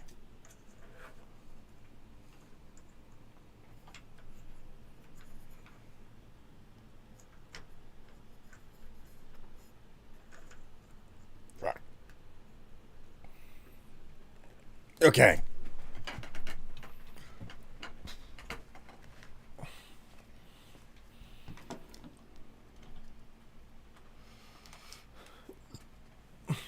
Don't you know? I have an aunt in Wisconsin who says that a lot. I mean, most of my family is from Minnesota, and don't you know, is it's a staple. It's a staple of northernisms.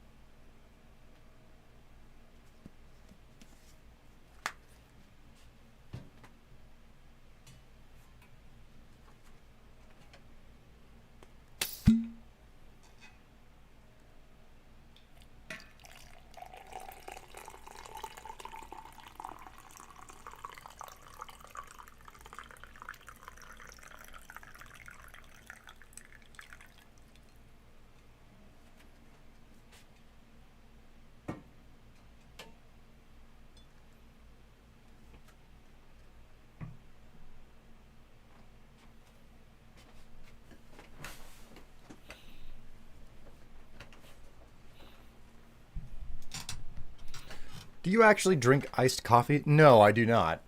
Iced coffee is something that's never really tickled my fancy.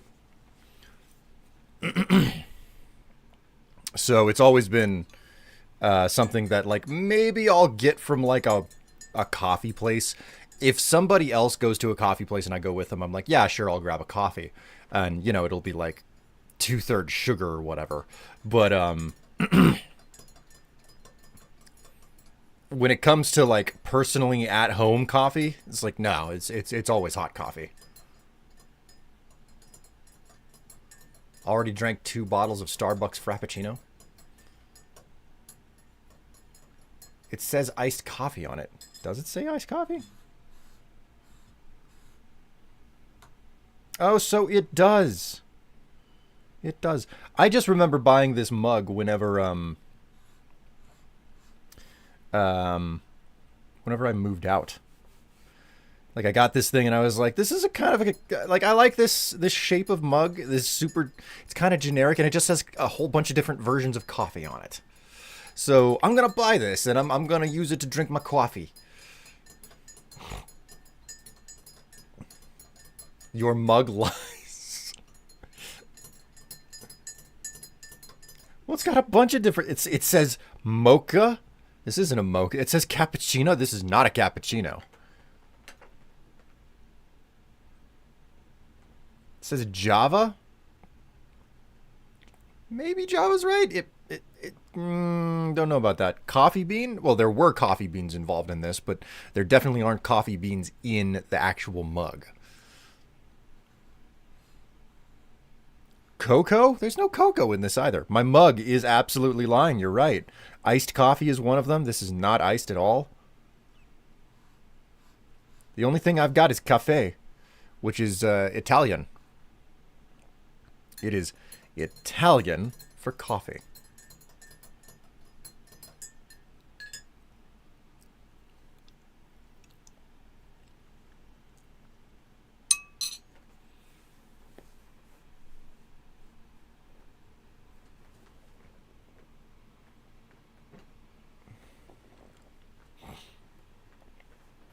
You should never hear. You should hear what my mom sounds like normally versus when we're visiting family in Eastern Pennsylvania.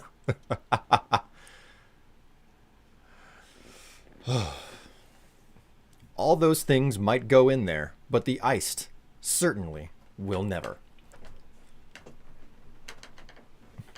Did you really need to deep throat that spoon like that?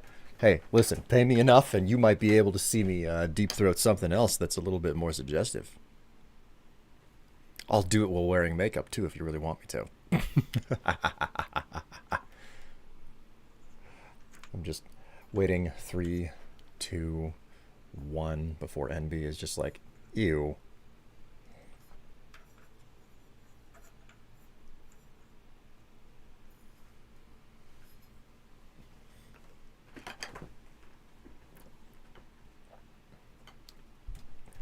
Tugs on, oh my, Tugs caller. Yeah, Will.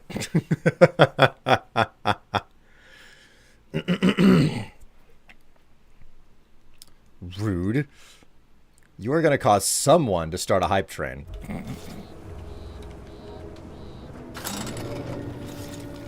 I'm not rude. No, you just said rude. You said rude.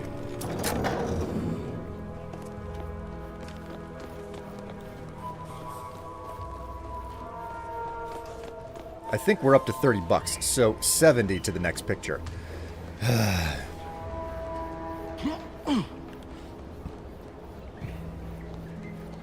Indeedy do. It's we are on the road to the next picture, and I'm slowly getting more concerned because of the fact that I haven't gotten there yet. You know what? Let's go back to town and let's head over to this, like, facility here. So...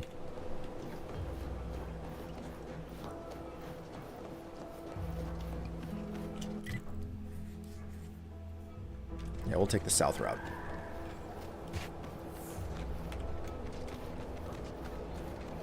Best I can do is Patrick Stewart. God. Captain Jean-Luc Picard.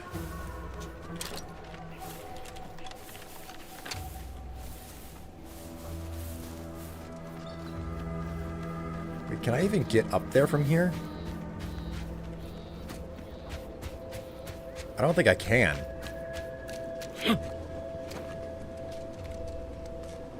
Yeah, I can't. I can't get up there from here. Well, we'll check up here anyway. See if it's possible. I can't swim. Yeah, I'm not getting there from this spot. Okay. Gotta go a different route.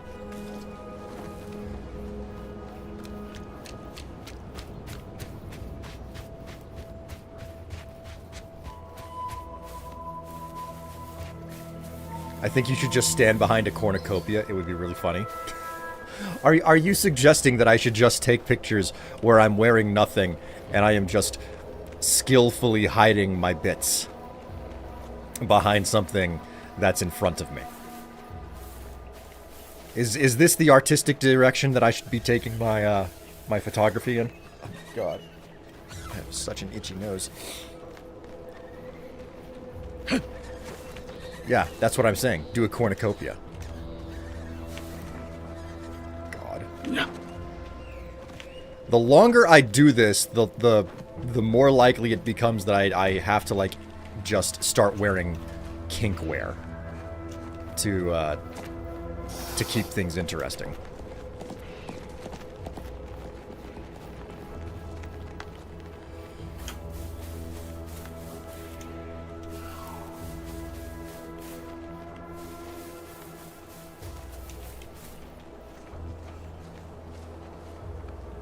Then you can use it to bring Thanksgiving to your families. They'll have no idea. You and NB, you're evil. What you are suggesting is pure, unadulterated evil.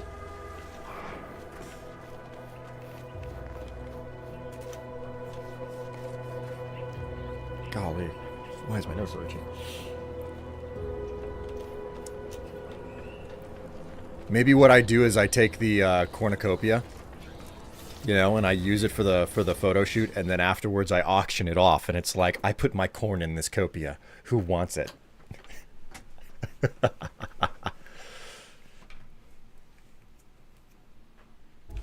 Why? It's just a prop. Don't go sticking anything in there. Oh, I totally misinterpreted your intention. I don't even want to think about the damage those Crabbles are gonna do to my machines. They're Crabbles. They ain't gonna do nothing to your precious terminal. Only thing they're a danger to was us. Yeah, you may have the right of it, but I just ain't certain.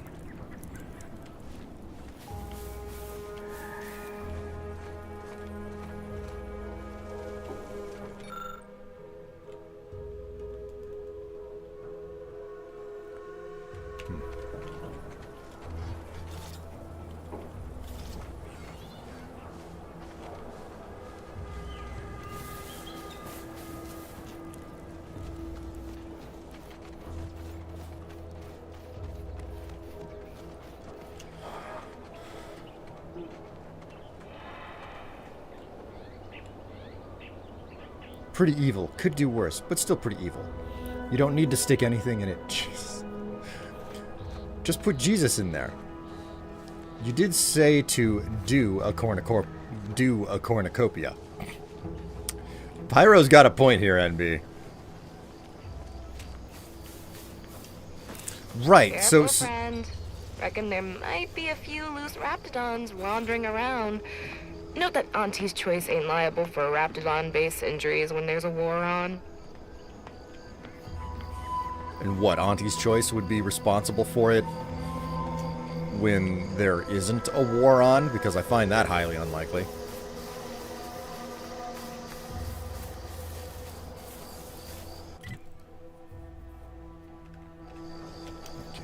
We just keep moving. Right, okay, so I had a question to ask. Because I did something that I typically never do this morning when getting up. Okay? I reached into the underwear drawer and I grabbed something. I wasn't concerned with what I grabbed. Under normal circumstances, I am like... I'll never do that. I'm like, no, like I've got to like inspect what the options are and make certain that I'm choosing something right, you know? Is that something that other people do? Like is that a thing where it's like, oh yeah, like I'm making certain that what I'm grabbing is something that I want to wear today, or because it's a layer that other people are almost for certain not going to see, do you just not care about it? People think I got ejected from the saloon because I'm 3 sheets to the wind. Well, maybe I am drunk. Drunk on bold ideas.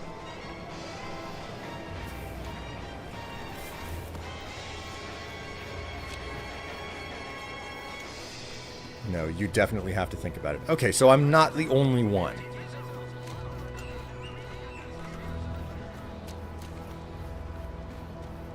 Alright, we're gonna go ahead and do this whole mission thing for Jackson Plum over here.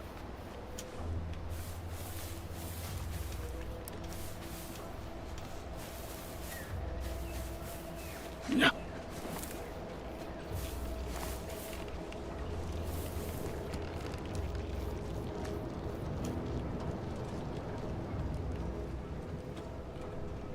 Disabled. That's not great.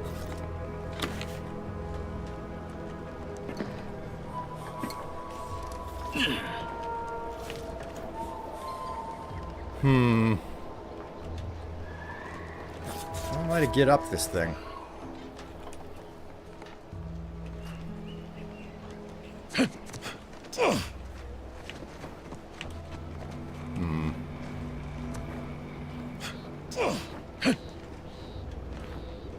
Well, crap. Okay, maybe there's another route.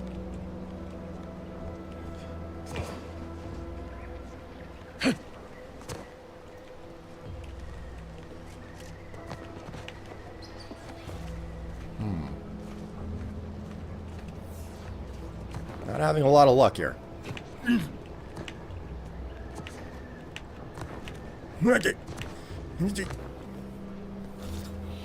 I only think about it if I expect my underwear to be seen, so never. Wow. Well, that's a shame.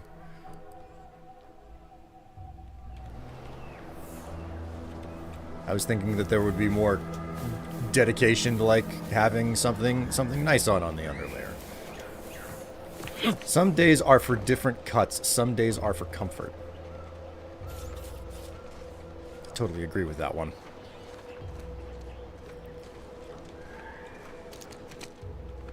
Now you gotta multiply that by which undergarment should I wear on top.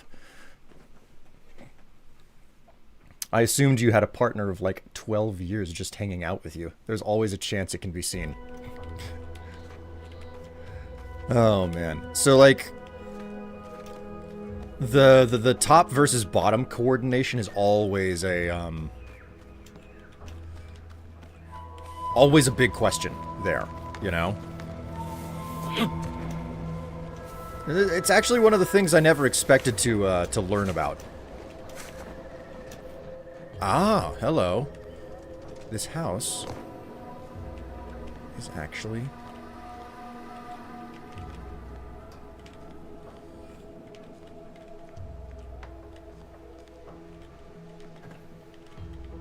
I already got in here. Right, that's why there's nothing here, because I already stripped it clean. Okay.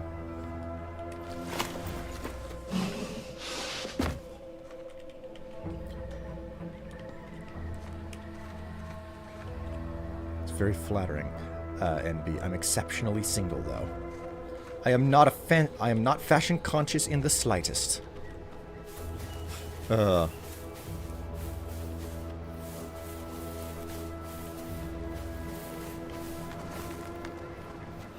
Like that's one of the things that I've come to understand uniquely. It's the fact that, like,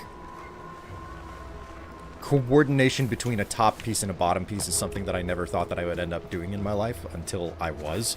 And I was like, man, sometimes these just go together. Like trying to get what's on top and what's on bottom to jive, I guess, is kind of an oddity. And I don't know how the hell to get up to that facility without having the hack skill.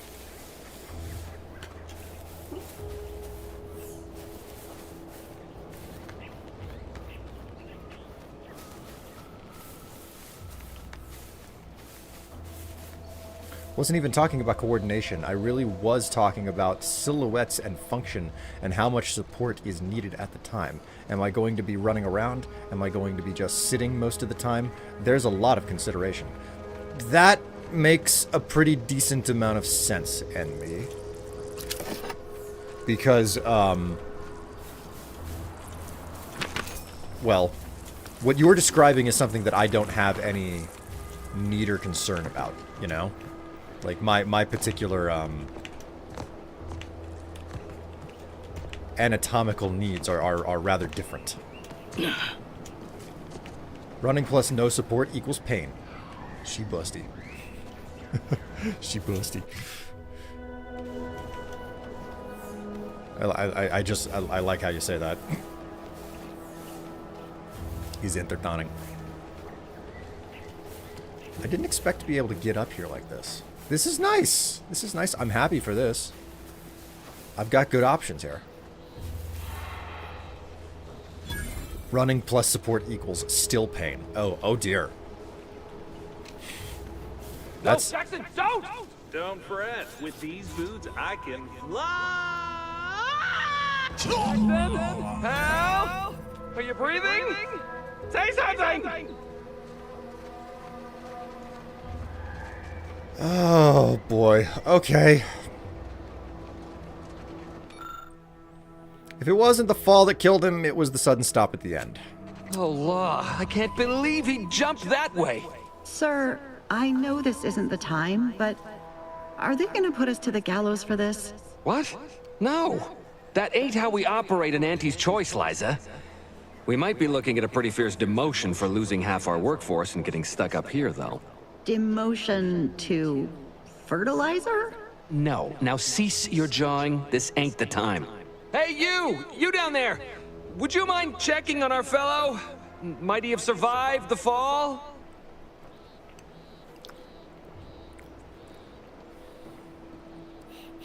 Yeah, I don't think so. Why would anyone attempt to jump like that in the first place?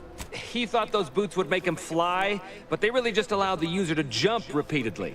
Unless their downward velocity is too great. If so, well, you see what happens.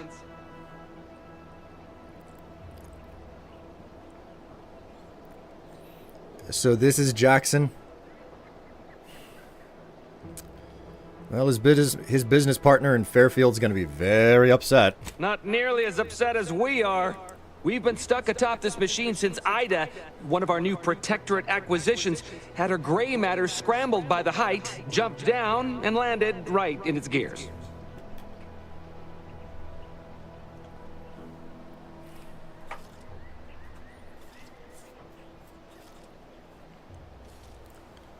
That's the story you're going with? Half your coworkers just mysteriously jumped? I admit it looks bad, but please don't tell me you're filing a complaint. I didn't ask for these Protectorate sods. They were assigned to me. That's unnecessarily hurtful. But I understand why you're lashing out. They were both protectorates before joining Auntie's Choice. Is that why they jumped? No. I mean, yes. Well, maybe. Probably. I'm fairly sure Jackson thought the boots would work. A mistake likely inspired by misbegotten faith in his old way of life. But Ida... I can't fathom no sensible motive. She joined us shortly after Auntie liberated her with the freedom of meritocracy, and she seemed happy enough. Were you not listening? She said she'd always be a loyal subject. It was part of the endless inculcation we endured in the Protectorate. It can prove insurmountable for some. The notion that she'd sacrifice herself, even after seeing the vast possibilities in staying alive and climbing the corporate ladder, it's just impossible to cognize.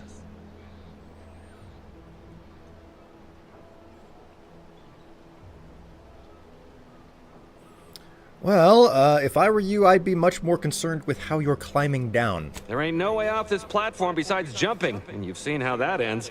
But you being down there makes you uniquely qualified to help us. The reason Jackson tried using those plasma thruster boots was to gather a piece of machinery we'd spotted on a little table halfway up the spire. It's a drive overloader. If we install it, we can push the platform's arm hard enough to... well, to grind old Ida out of the gears. Though the power of that overloader will deluge the system and, well, overload the drive and burn it out all permanent-like. But desperate times and all that.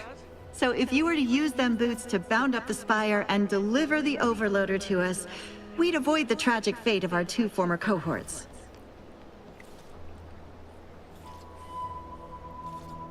And why should I go through the trouble of helping you?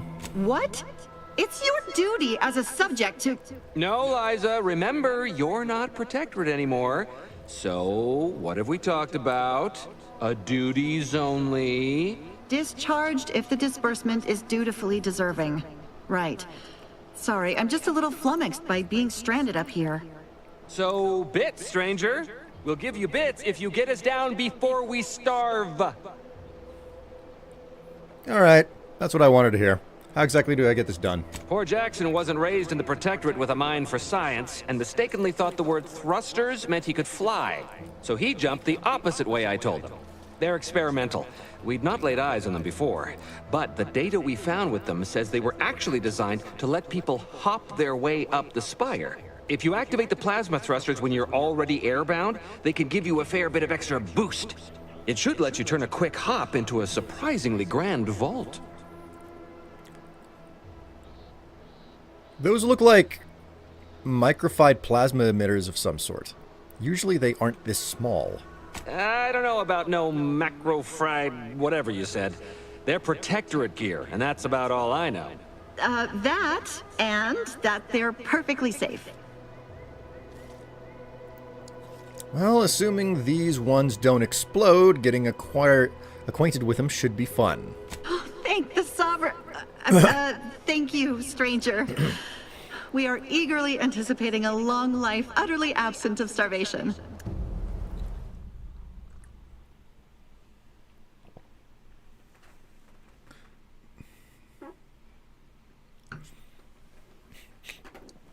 What a discussion that was.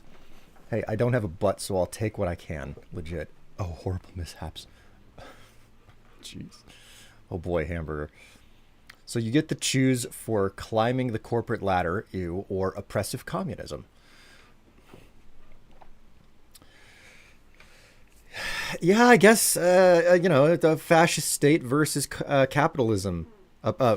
Oppressive capitalism versus a fascist state. I don't know which is... God. Man. I avoided playing it for a long time because sometimes it feels too close to real life. You could always choose the soup choice. I call it the fuck your faction faction. Oops.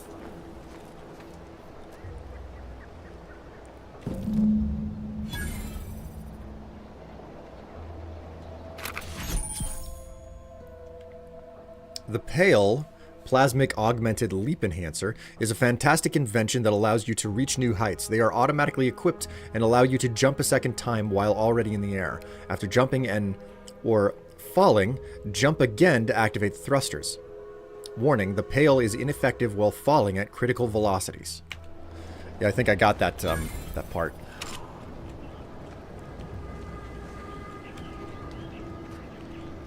Ooh, that is a grisly severed arm.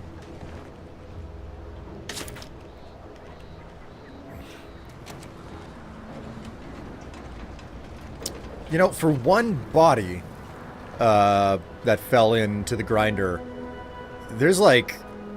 That's a lot of blood for one body to have put out. I'm just saying.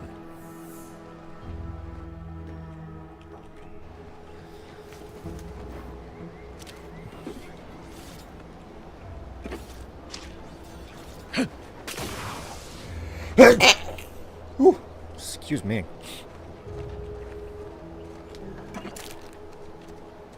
Just loot everything that I can off of the tables down here.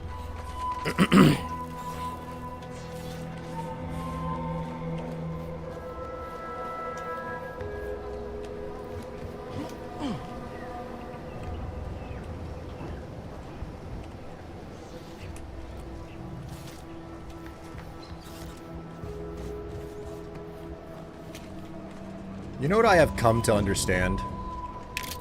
That I guess I always kind of knew, but didn't really know. Bras are expensive.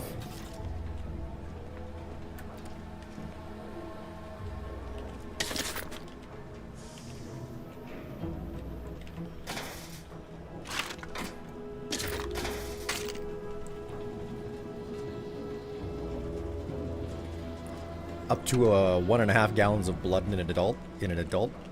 That's not as much blood as you would imagine.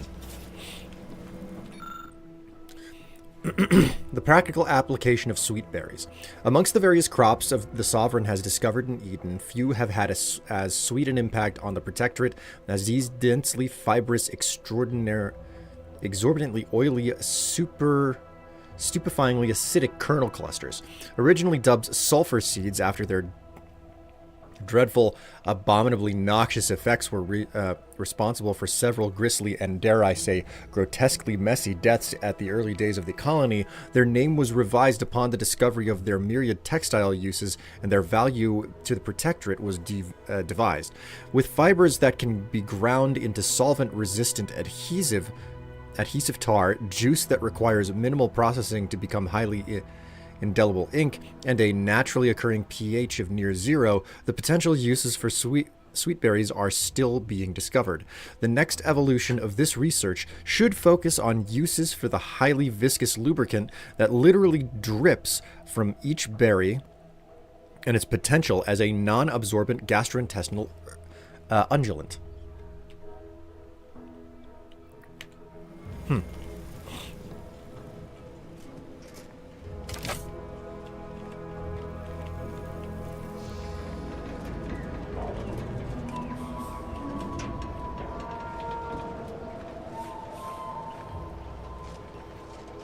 Really shows how losing more than a pint or two tends to be fatal.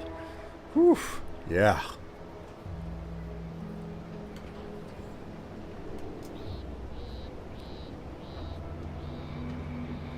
Bras, like female underwear? Yes, I said bra.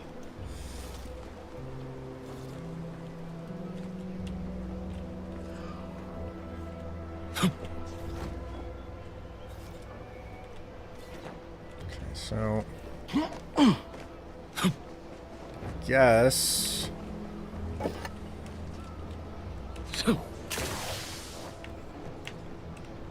Okay.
Hello, am I just in time for double jump?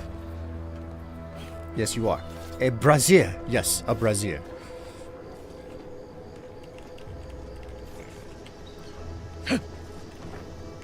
Realize there's... Oh, can't reach it. Okay, I'll have to do that whole, like, little jump around that I did. Oop. Oop. Bit odd, but okay.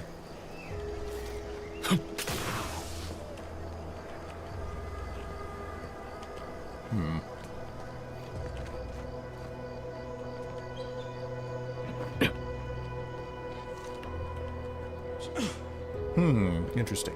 What's interesting, Soup? Oh, you're by our crop of Brachythecium rutabulum. They're found in bandages and burn tinctures. These lush, thick vines are clearly being cultivated for their utility, but you lack the knowledge to make use of them. Biomass ammo. You clip the selection of leaves off the plant, which dissolve almost instantly in the solvent you've prepared. From there, it's a trivial task to mix them with your existing biomass solution and extend the volume of acidic ammo you have available. Sweet! How are you all doing? I'm doing okay-ish. I'm doing okay-ish.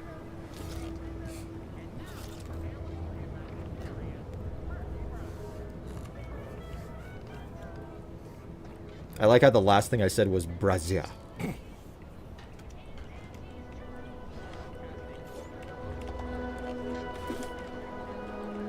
If Was you don't indeed have the that last thing you drive said. overloader, ascending may be a waste.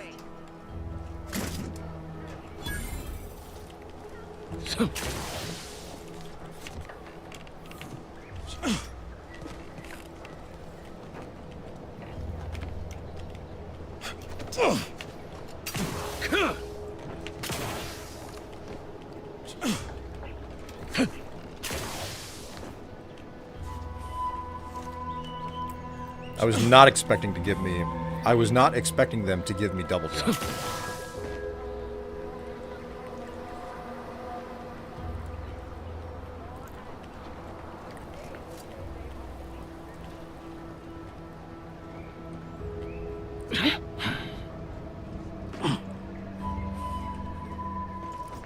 Doesn't look like I missed anything.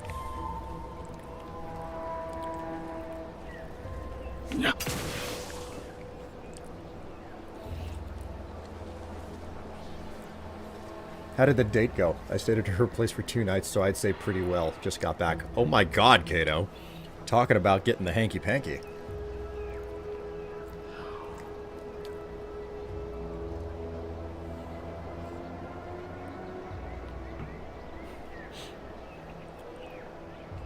At least one of the cats liked me. The orange one is a bit iffy still. Cat approved.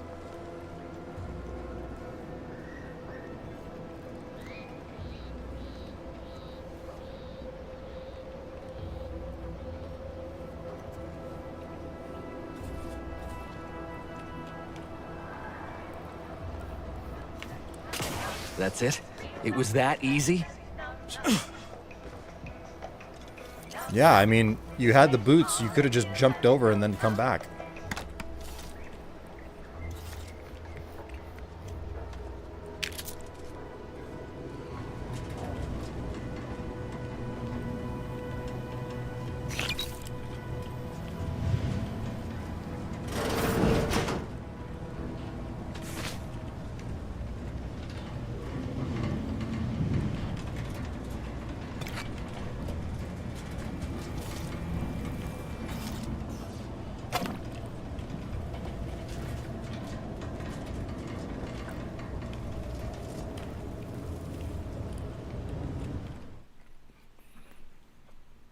I was going to be catty and say that if you don't like cats, you, are you even worth dating? Snap, snap.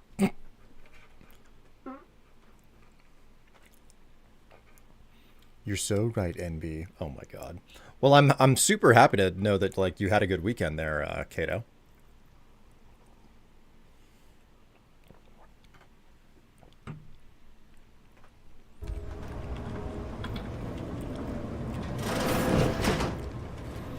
All right. Well, now that that's done, we'll just go ahead and. That was some impressive climbing. Poor Jackson could have learned a thing or two from you. Starting with the right direction to jump, I suppose.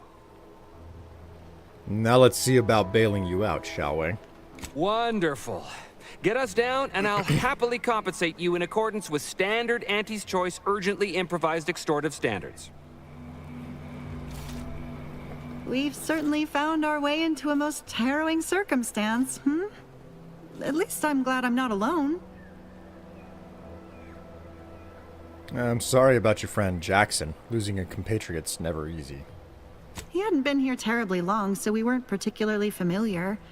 Like me, he was also former protectorate, but he was not raised in Fairfield, so we'd never met before. Still, he seemed like a friendly, kind sort, albeit a headstrong one. I'm sorry he's gone. Well, try to keep calm. I'll be back in a moment. Please do hurry. I've lost count of how many meals we've missed, but it is closer to many than a few, and we're starving.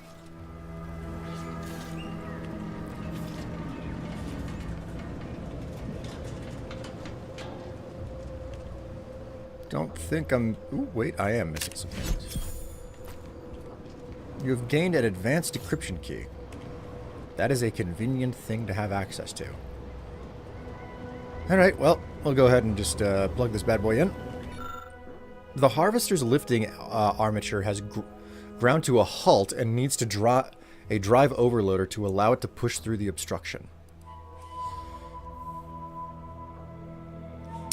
Man, engineering 4 to prevent it from...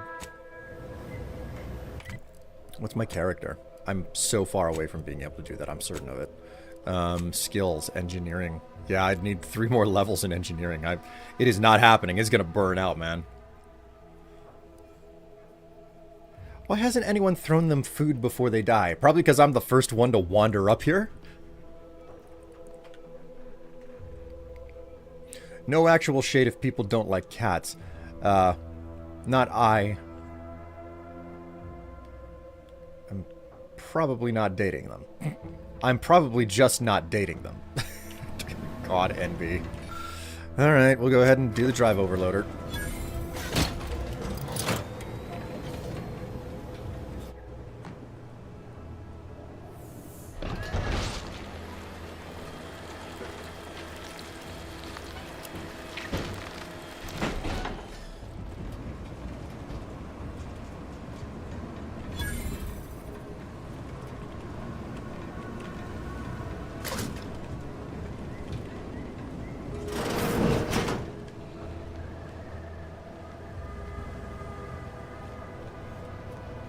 Oh, thank the law.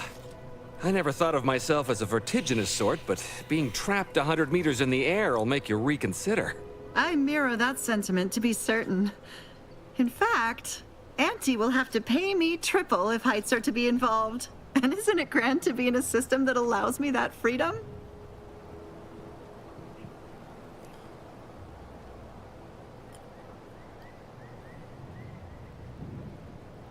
Just keep from getting trapped in any other harvesters, will you? I agree with Liza. I'm inclined to keep a few paces from farming equipment from now on. Here's your reward for evacuating us with all our parts intact. I perhaps ain't as awash in currency as I'd prefer, so you can have my helmet as well. It was useful for identifying crops we'd missed in our harvest, but to be honest, I'd like a little distance from plants for a spell.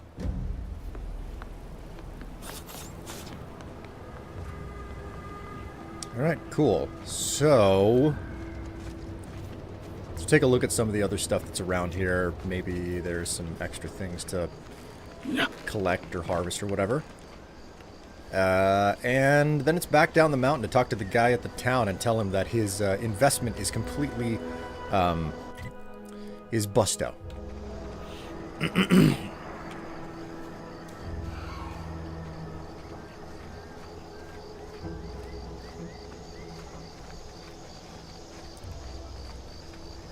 They're still standing and talking. They'll be Feels fine. good to be back in the saddle, don't it, Val?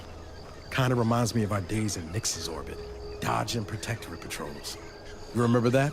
Error. Memory not found. Ah, well. That's all right, Val. I'll just have to do the remembering for both of us. I like how science is the only one with an exclamation point.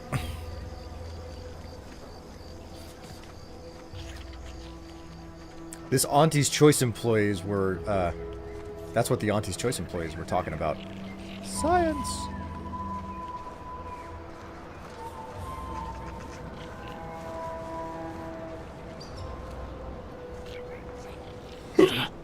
What did I just find here? Oh. It's the back side of the... Okay. I've been back here. I think this is how I approached. Bill Nye the Science Guy? Oh, yes. Just an insane case of the hangries. You know, now that I've eaten that bread, I'm like, oh man, I think I might be hungry. I think I might actually be hungry. I think there might be a little bit of space left in the tank.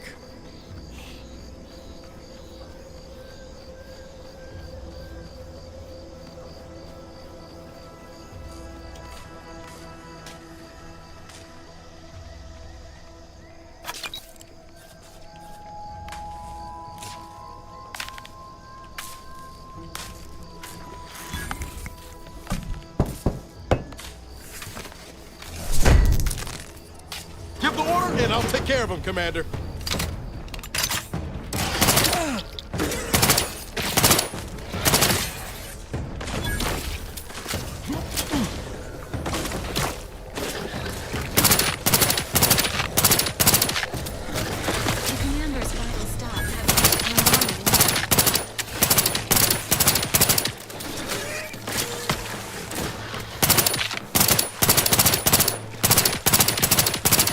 Please direct your fire away from this unit.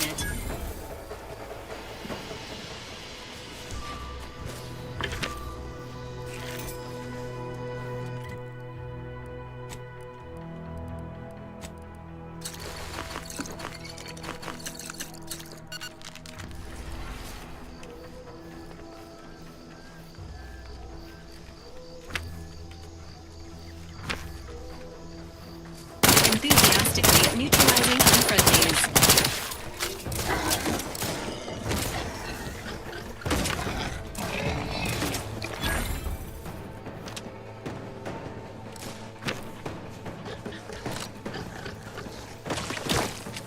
Oh dear.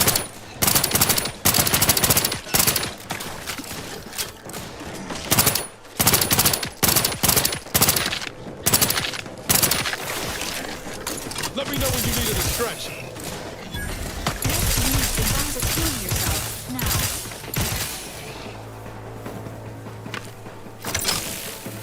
Golly, raptidons.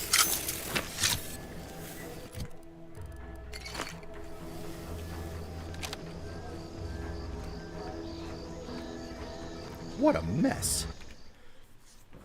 If you don't know, the inhaler button switches to a food button outside of combat. It does? I didn't know that that was a thing.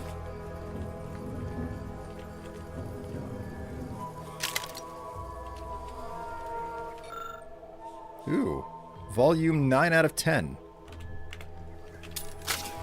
Unless you plan on conjuring ammo from the Aether, we ought to get the crafting some. We could just have enough money to actually buy ammo. You know, that's an option. Well, I lack food and drink now to heal myself. Wow.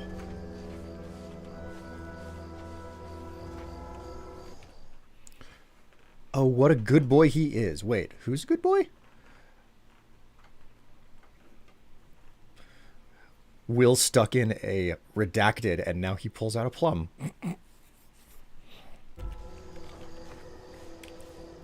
Maybe that's the next, Ooh. Oh my. Maybe that's the next, outfit that or quote-unquote costume that I put on for a photo shoot that just barely covers the necessities.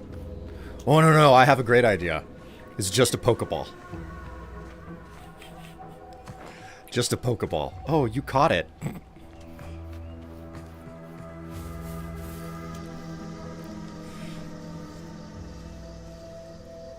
Well dressed as Jack Horner from Puss in Boots. I don't think that I've ever seen Puss in Boots. Gotta suck them all. God. Ah. Screeching my leg. Okay.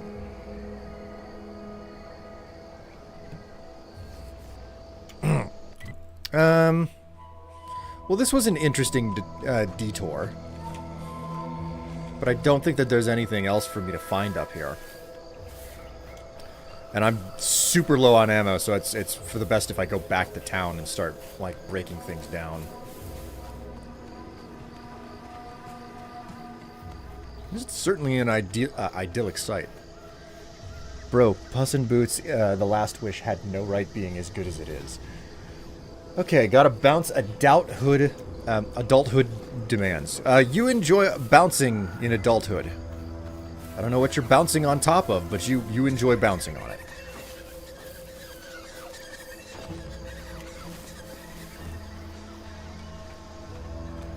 Skankmon. God.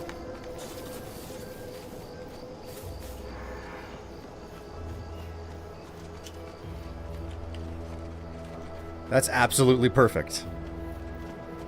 Just have a Pokeball obstructing the view of my bits and pieces, and have a title on it that says, "You caught Skankmon." What's this? When Auntie and her scrub muckers invaded, most loyal subjects gathered rifles and garrisoned Eden as those steadfast spines and devoted hearts were a match for military proficiency and prowess. It was inspiring, but ultimately futile.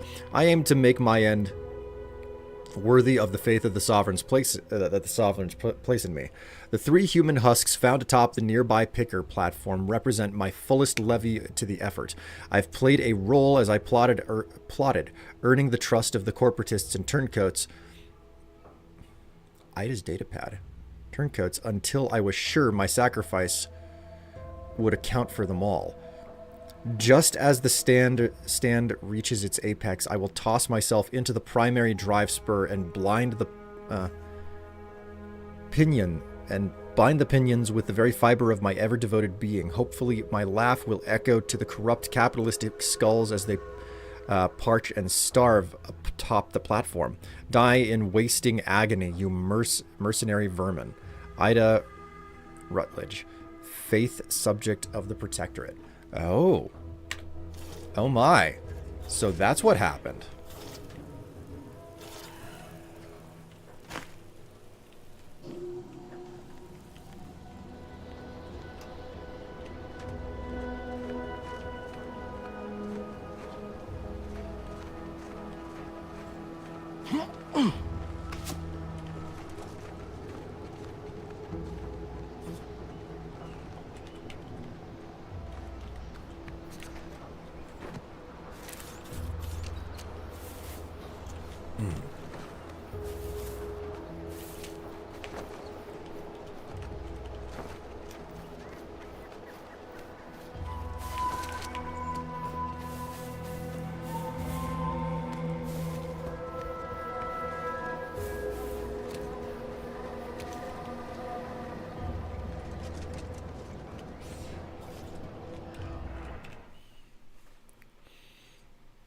Hopefully it's in a fun way. I thought I showed you what bounces at the club last Friday. Oh my. Oh my. Disabled. Oh man.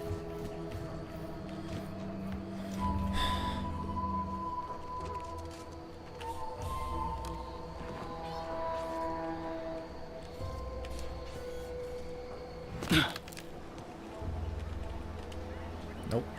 Still busted. Yeah. That's unfortunate. This unit is concerned for the commander's well-being. I'm fine. I'm fine.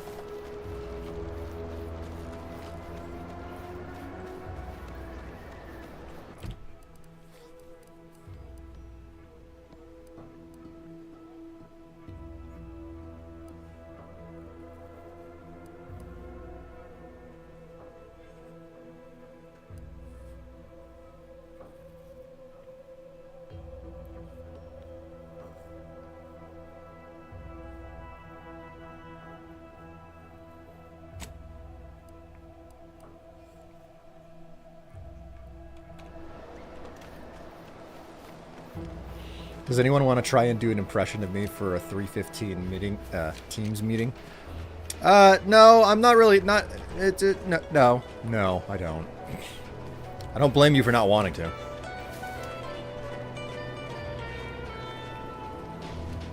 Can you go back and tell them? Maybe, but I couldn't. I feel like fresh blood in the talent pool around here with these Protectorate defectors. Not sure how I feel about that. Except that I hate it. Alright, pal, I got bad news for you. Yeah, been gone a while. How'd it go? Tell me you got good news. I got the schematics, but your business partner, well, I'm afraid he didn't make it. Why, that's terrible. But you said you have the schematics? I'll take those. What? Sovereign's finest potato corollary peeler? This was supposed to be a guaranteed bestseller. Who in their right mind would... Jackson, you idiot! Ah! It's a good thing he's dead, because if he wasn't, I'd kill him! There's no... God damn it! I'm never getting that promotion.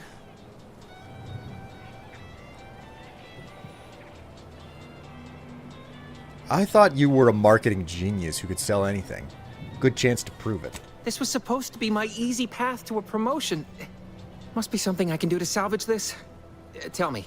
Did you come across any other advanced Protectorate technology while you were there? Anything more, well, easily marketable? What about these personal plasma thrusters, given their... guess they're an old Protectorate technology? Personal thrusters? No one would ever want such preposterous things. I'd be laughed out of recreant reclamation. Imagine, jumping about like a sprog. Ridiculous. Well, here's all I can spare in regards to your compensation. Try not to spend it all in one place. It's supposed to be categorically bad for commerce. In the unlikely event things somehow pan out and I get that big promotion, I'll see you're taken care of. Until then, take care. So my fancy boots aren't good enough for him either. Okay.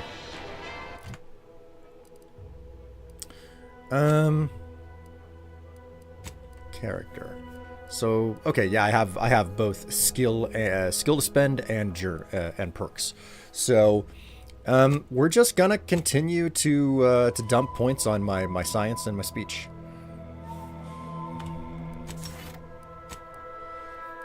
Now for the real question: what on earth do I do for a perk?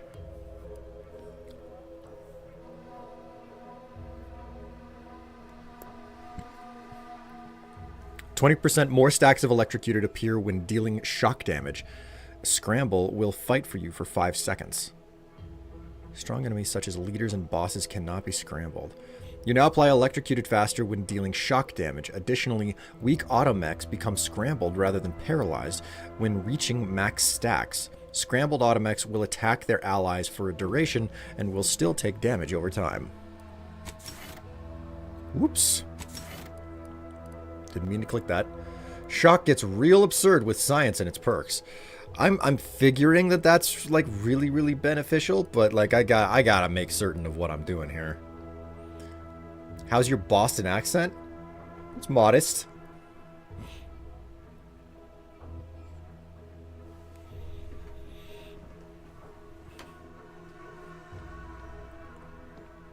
Showed you what bounces at the club on Friday.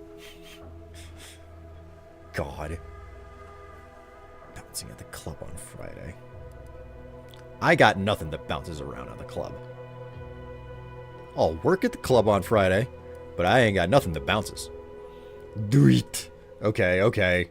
Boston accent it is.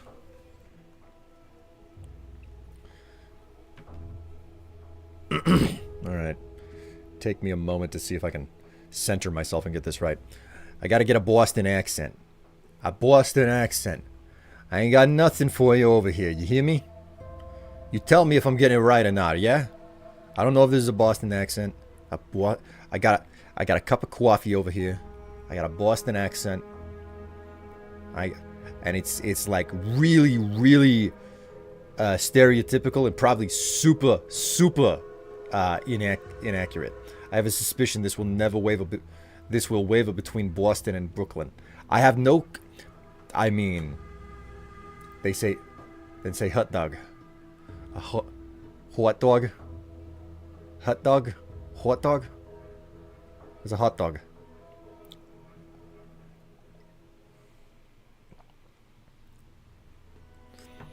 If you're doing Boston, say it's coffee from Dunkin'. Yeah, coffee from Dunkin'. What's wrong with it? Connoisseur. 25 more healing from food and drink. Inhaler charges from plus 25% inhaler charge from drugs.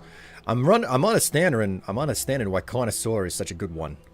That's gonna be like super valuable with everything that I can. With everything that I'm picking up here. Psychopath. Trophy Hunter. Intimidator. Dealing damage to weak humans or creatures frightens them a short duration. Has a cooldown between activations, which shortens with your speech skill. Strong enemies such as leaders and bosses cannot be frightened this way until their health has been sufficiently reduced. Frighten. The target flees from combat for 8 seconds. Does not affect auto mechanicals. Loving this. I can't do. Loving this. I can't do. I'm too British to do it.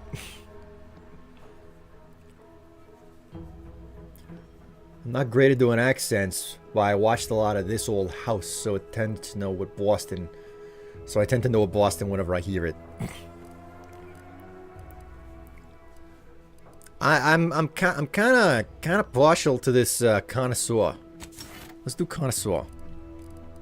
We'll take other perks later. Connoisseur is what we're doing for now. Too much disposable income? I got plenty of ideas on how to dispose of it. Take the pressure off with All right. So we've done some work. We've performed some exploration. And I'm starting to get a feel for the game here, you know.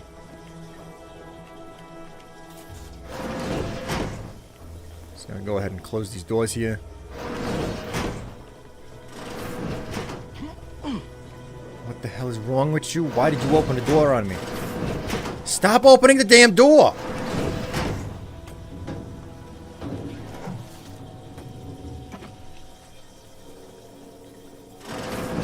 Oh, for God's sake. I swear, if one of you bucket brains decides to open it again, I'm gonna shoot you myself. Oh, for God's sake. I hate my companion so fucking much.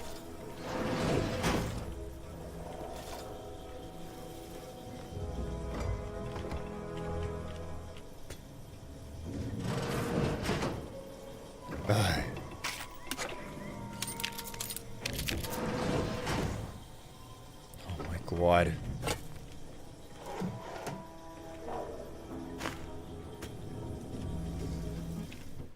They're nothing but a series of morons.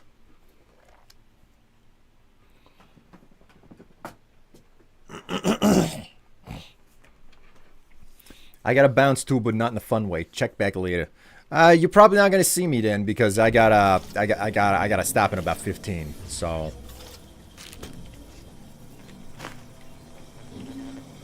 Alright. My stupid companions do nothing but go in and out of doors all night long. You take care of yourself, NB, and maybe you can bounce in a fun way later. What's all this talk I'm always hearing about middle and lower management? Well, the middle managers assign all the hard work to the lower managers, who pass that work on down to the bottom rungers. And the bottom rungers work just hard enough so they won't get their contracts canceled by the lower managers, who are fine with it as long as they get their bonuses signed off. It all sounds so pointless and horrible.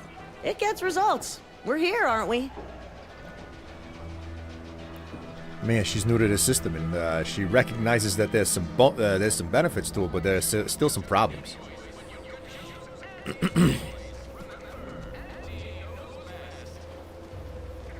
All right, so what am I looking at here?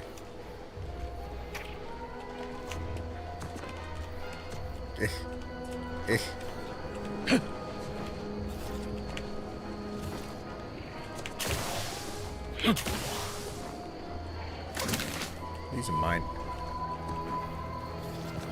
Alright, I know that there's a crafting bench around here somewhere. I just gotta find it and use it.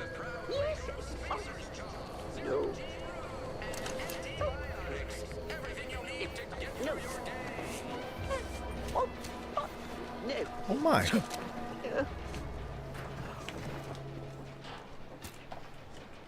Hello? What's this? I didn't know that there was a place that I could go to. What's the roof action looking like up here? Oh. Hollow emitters are commonly found in Auntie's Choice advertisements, but doubtless they can be used in more pragmatic applications. Could extract the hollow emitter from up here.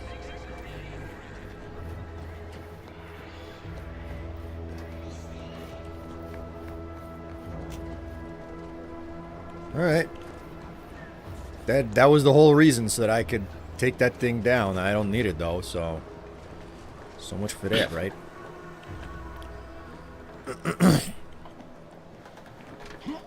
We just take the stairs down, more or less, because that's all that this really is. Just a bunch of stair stepping.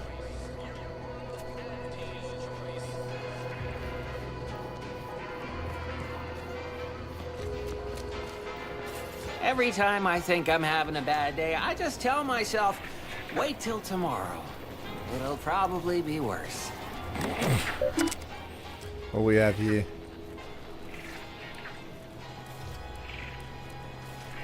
Your own bounty, etc. Nah, I don't need this.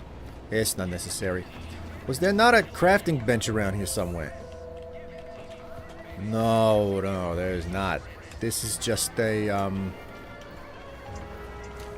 there's nothing here for me. What's down here? Anything hide something under the bridge? Nothing. I guess it is an obvious hiding place. Not the best place to put your valuables, I suppose. Shop next to the town hall has one. Shop next to the town hall. Now, these riffs got me awful perturbed. Ain't reality hard enough without some nerve-wracking phenomenon punching holes in it? Is it? No, this is not it. Alright. I mean, that's the town hall right there. There's no question about it. Town hall? Yeah, the town hall. Ah, here we go. Yeah, I knew that I saw it previously. Okay, we're just gonna break down all of my junk. Cause why not, you know?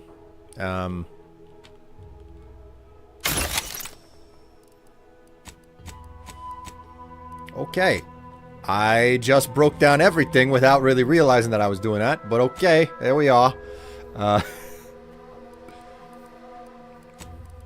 Done and done. Compact rounds. Shells, short round. Wait a minute. What are my weapons looking like here? What does this take? Shock rods.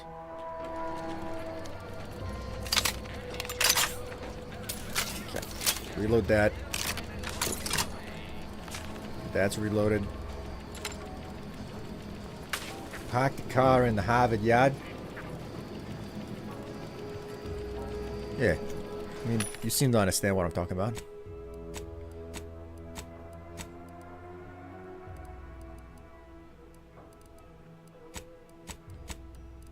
What is up with his vending machine? It only sells it only sells weapons. There's nothing else that it sells. Fahaba? Yeah, Fahaba. You know what I'm talking about. It's all good. Good and happy days and all that stuff. There's a weapon mod machine? Oh, so it is. For some reason I thought it was a normal vending machine. I cannot make shock rods yet, which is a little bit disappointing.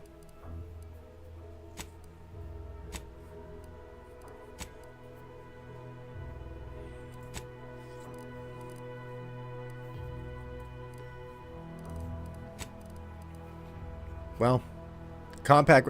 You know what? I should probably go through my my guns to make certain that I don't have something better on me at this point. What does this do? 15 times 3, which is 30, 45. That's what I'm dealing with. That's what I'm dealing with.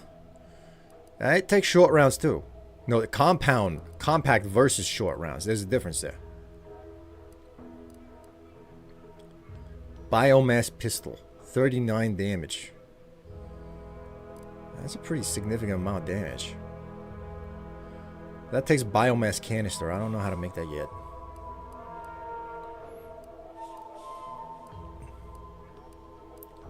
So this is 45. And the light revolver definitely does a lot more damage. Well, it does slightly more damage. It does 1 point more damage. So that's a thing that I got to think about. A triple barrel shotgun, 21 times 8. That's a lot of damage. Fall off of shotguns is crazy, crazy high though. I don't know. I'll just go ahead and. Well, how much ammo do I have for this? Does it not tell me on this screen how much? Oh, there we go. Down at the bottom. 291 of this ammo. That's not too bad. All right. Well, we can make some more compact rounds then. No problem. Vendor inside might have plans for shock rods or one of those other machines. Guess I'm just gonna go ahead and make the compact rounds.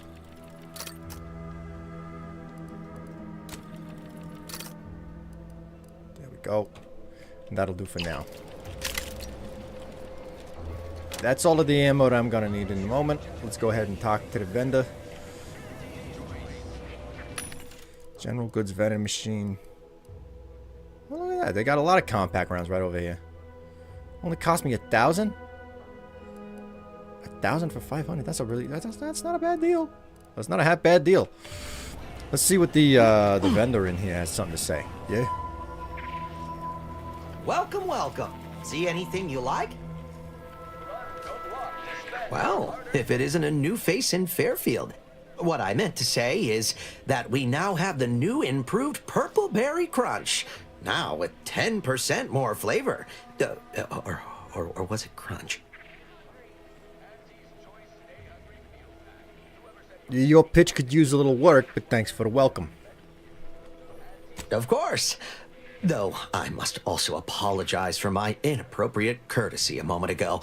You're here for delectable discountables, not my pointless observations. Anyway, let's try this again. Welcome to More Perfect Goods, a proud Auntie's Choice franchise. How can I improve your day? You've been running this store long? I've been working the store going on a few weeks now. Got promoted shortly after Auntie's Choice liberated Fairfield. Still finding my stride with all the marketing suavities, as you witnessed. Advertising's been a right struggle to get a hold of, much to my chagrin.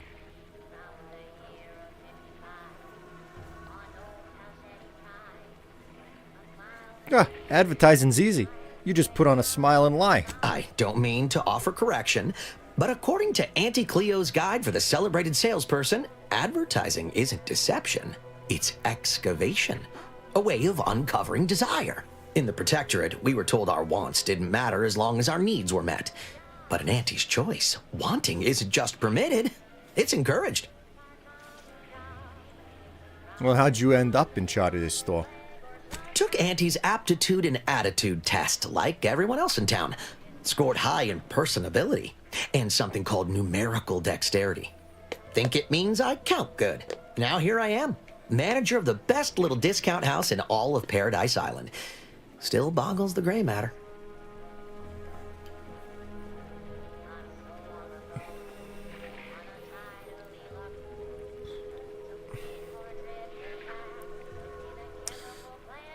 What was your job before this? Associate Waste Systems Technician. Wasn't the job I wanted, just the one I got. Came home smelling like a sewer sprat more time than not. I do not miss those days. I should count myself lucky that putting words together in a way that sounds smart is the hardest challenge facing me in this job. Reckon I'll get better over time. I hope. So, what do you got to sell? I'm sure you'll find something that'll fit your liking. Ugh. I hate to say this, pal, but you ain't showing me nothing. 9 times 8, my word, that's a lot of that's a lot. 9 times 8 is 72 damage. Holy moly. That'll absolutely wreck my my ammo count. But it's a thing. Triple barrel shotgun plasma barrel. Changes damage type to plasma at the expense of a lower damage. Plasma damage stacks burn, dealing increased damage over time on target. Sawed-off shotgun barrel, plasma barrel, advanced mag, increases mag capacity and reload and adds penetration through soft targets. Oh, that sounds very nice. I could get behind penetrating some soft targets. Alright. Oh, there's an advanced decryption key here. There's 1,000 bits. I'll go ahead and buy that. Go ahead. Purchased it. What else could I do? Penetration for soft targets. I don't know that that's really all that valuable. And I kind of want to go to the direction of electric for my guns and my arms.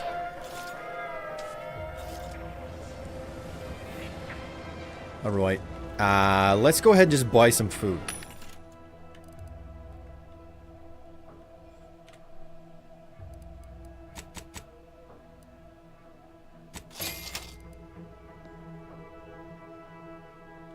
What's this? Spectrum Leavings. Your favorite non-alcoholic vodka, consider it. Non-alcoholic vodka condensate. I have a question. I always wanted to know what's with the name Link the First. What's the lore with that? Oh, you know what? The accent is done. The accent has been done for a bit now. I can stop it. 2 ammo blueprints there on the vending machine. Were there? Oh my god, they're so easy to miss. Biomass canister and shock rod. Hey! Thanks for noticing that.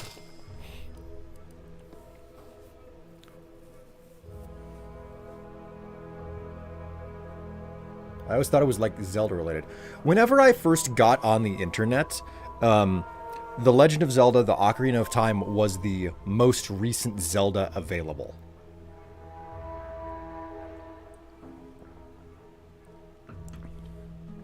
I suppose technically it was Majora's Mask that was the most recently available, but it's been like over 10 minutes.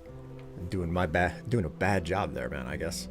I'm doing a bad job. Anyway, Ocarina of Time was more or less the latest Zelda iteration on the market, and it made sense to, like,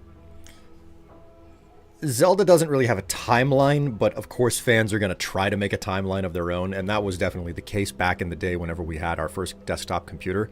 And, you know, I was obsessed with Zelda. I was spending time on forums and discussion boards and whatnot, talking about Zelda with other people. So you had to come up with a name, and a Zelda-driven message board. I had to come up with a name, and I was like, well, according to everything that I understand about the franchise, Ocarina of Time is supposed to be the prequel to everything else that they had made up to that point. Whole lot fewer games back then. But it was supposed to be the prequel to all other games relative of what they had put out at the time. And I was like, okay, so that's the Link that I'm obsessed with because it's the game that I can't stop thinking about. So Link the First. Link the First. And that's where the name came from. It's supposed to be a reference to Link from Ocarina of Time for that express reason. Just kind of stuck with it. And I've used it here and there ever since. I have a couple of different aliases that I've used, but, you know, that's more or less the beginning and the end of it. Okay. What do I have here that I do not need to be holding on to? I'm not going to be using... You know, I'm going to hold on to the stun baton just because. I do not need the Earth Defense Service Pistol. Whoop. So we're going to go ahead and sell that. I don't like the repeating rifle. Tribade. That's a lot of damage for that trip blade.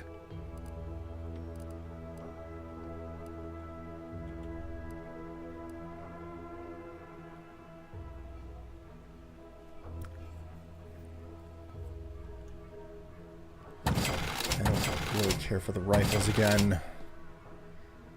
Triple barrel shotgun. I got 2 different light revolvers. I only need one of them, really. Light pistol. I do not care for that.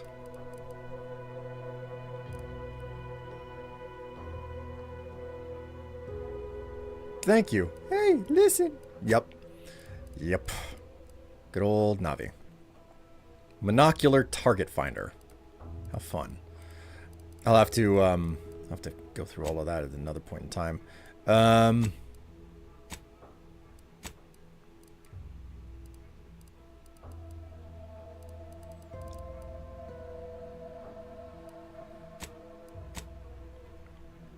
All right. Well, that's everything for me. I've sold a bunch of stuff. Yeah, right. He did the accent so long, Pyro. I feel I owe him an accent. I feel like I'm in debt. Oh, man. Alright, well, this is where I have to head next, but at the same time, my stopping alarm just went off, so... It's yet another stream where I have not finished. I haven't really gotten as far as I wanted to get, but this is where I'm at. I have to stop. There's a chance for extra streams over the week, though. I want to make that abundantly clear, because... It is time for me to go on vacation. My last vacation of the year is next week, but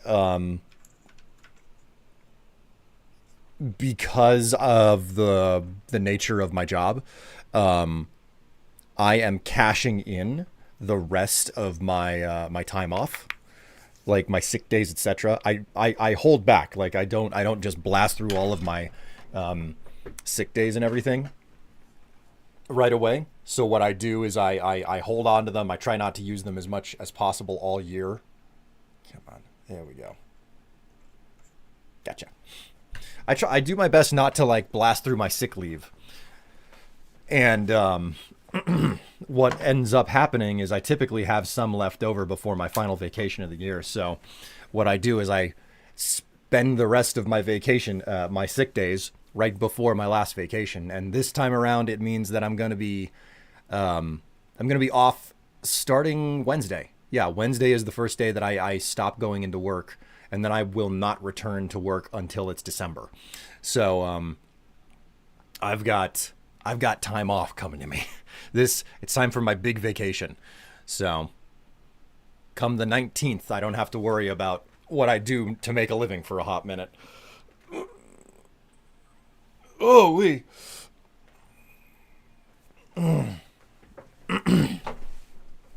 So long as you're having fun, man. Love watching for different skill permutations, too. Well, thank you so much for coming around. And, Kato, good to hear about you, the way your weekend went, you know? Anyways, you guys have redeemed 10 total squats So guess what?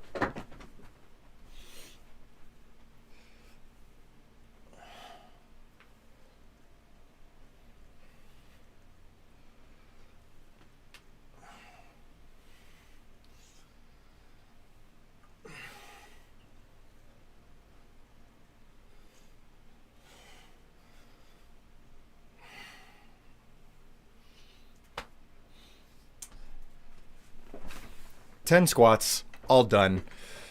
Nothing more to say about it. Of course, I can share more details off stream if you really want. I mean, maybe I'll ask questions. Depends on how much time, free time I have to doodle with my phone while I'm at work today. Some days are very quiet and other days are very busy, and there's no telling what type of day it's going to be until I get in. Anyway, chat, you've been a wonderful and lovely audience. I hope that you have a good rest of your week, and maybe you'll see a bit more of me over the week once Wednesday hits. But until then, take care of yourselves, stay happy, stay healthy, stay cool. We're setting record temperatures where I'm at still. Catch you later.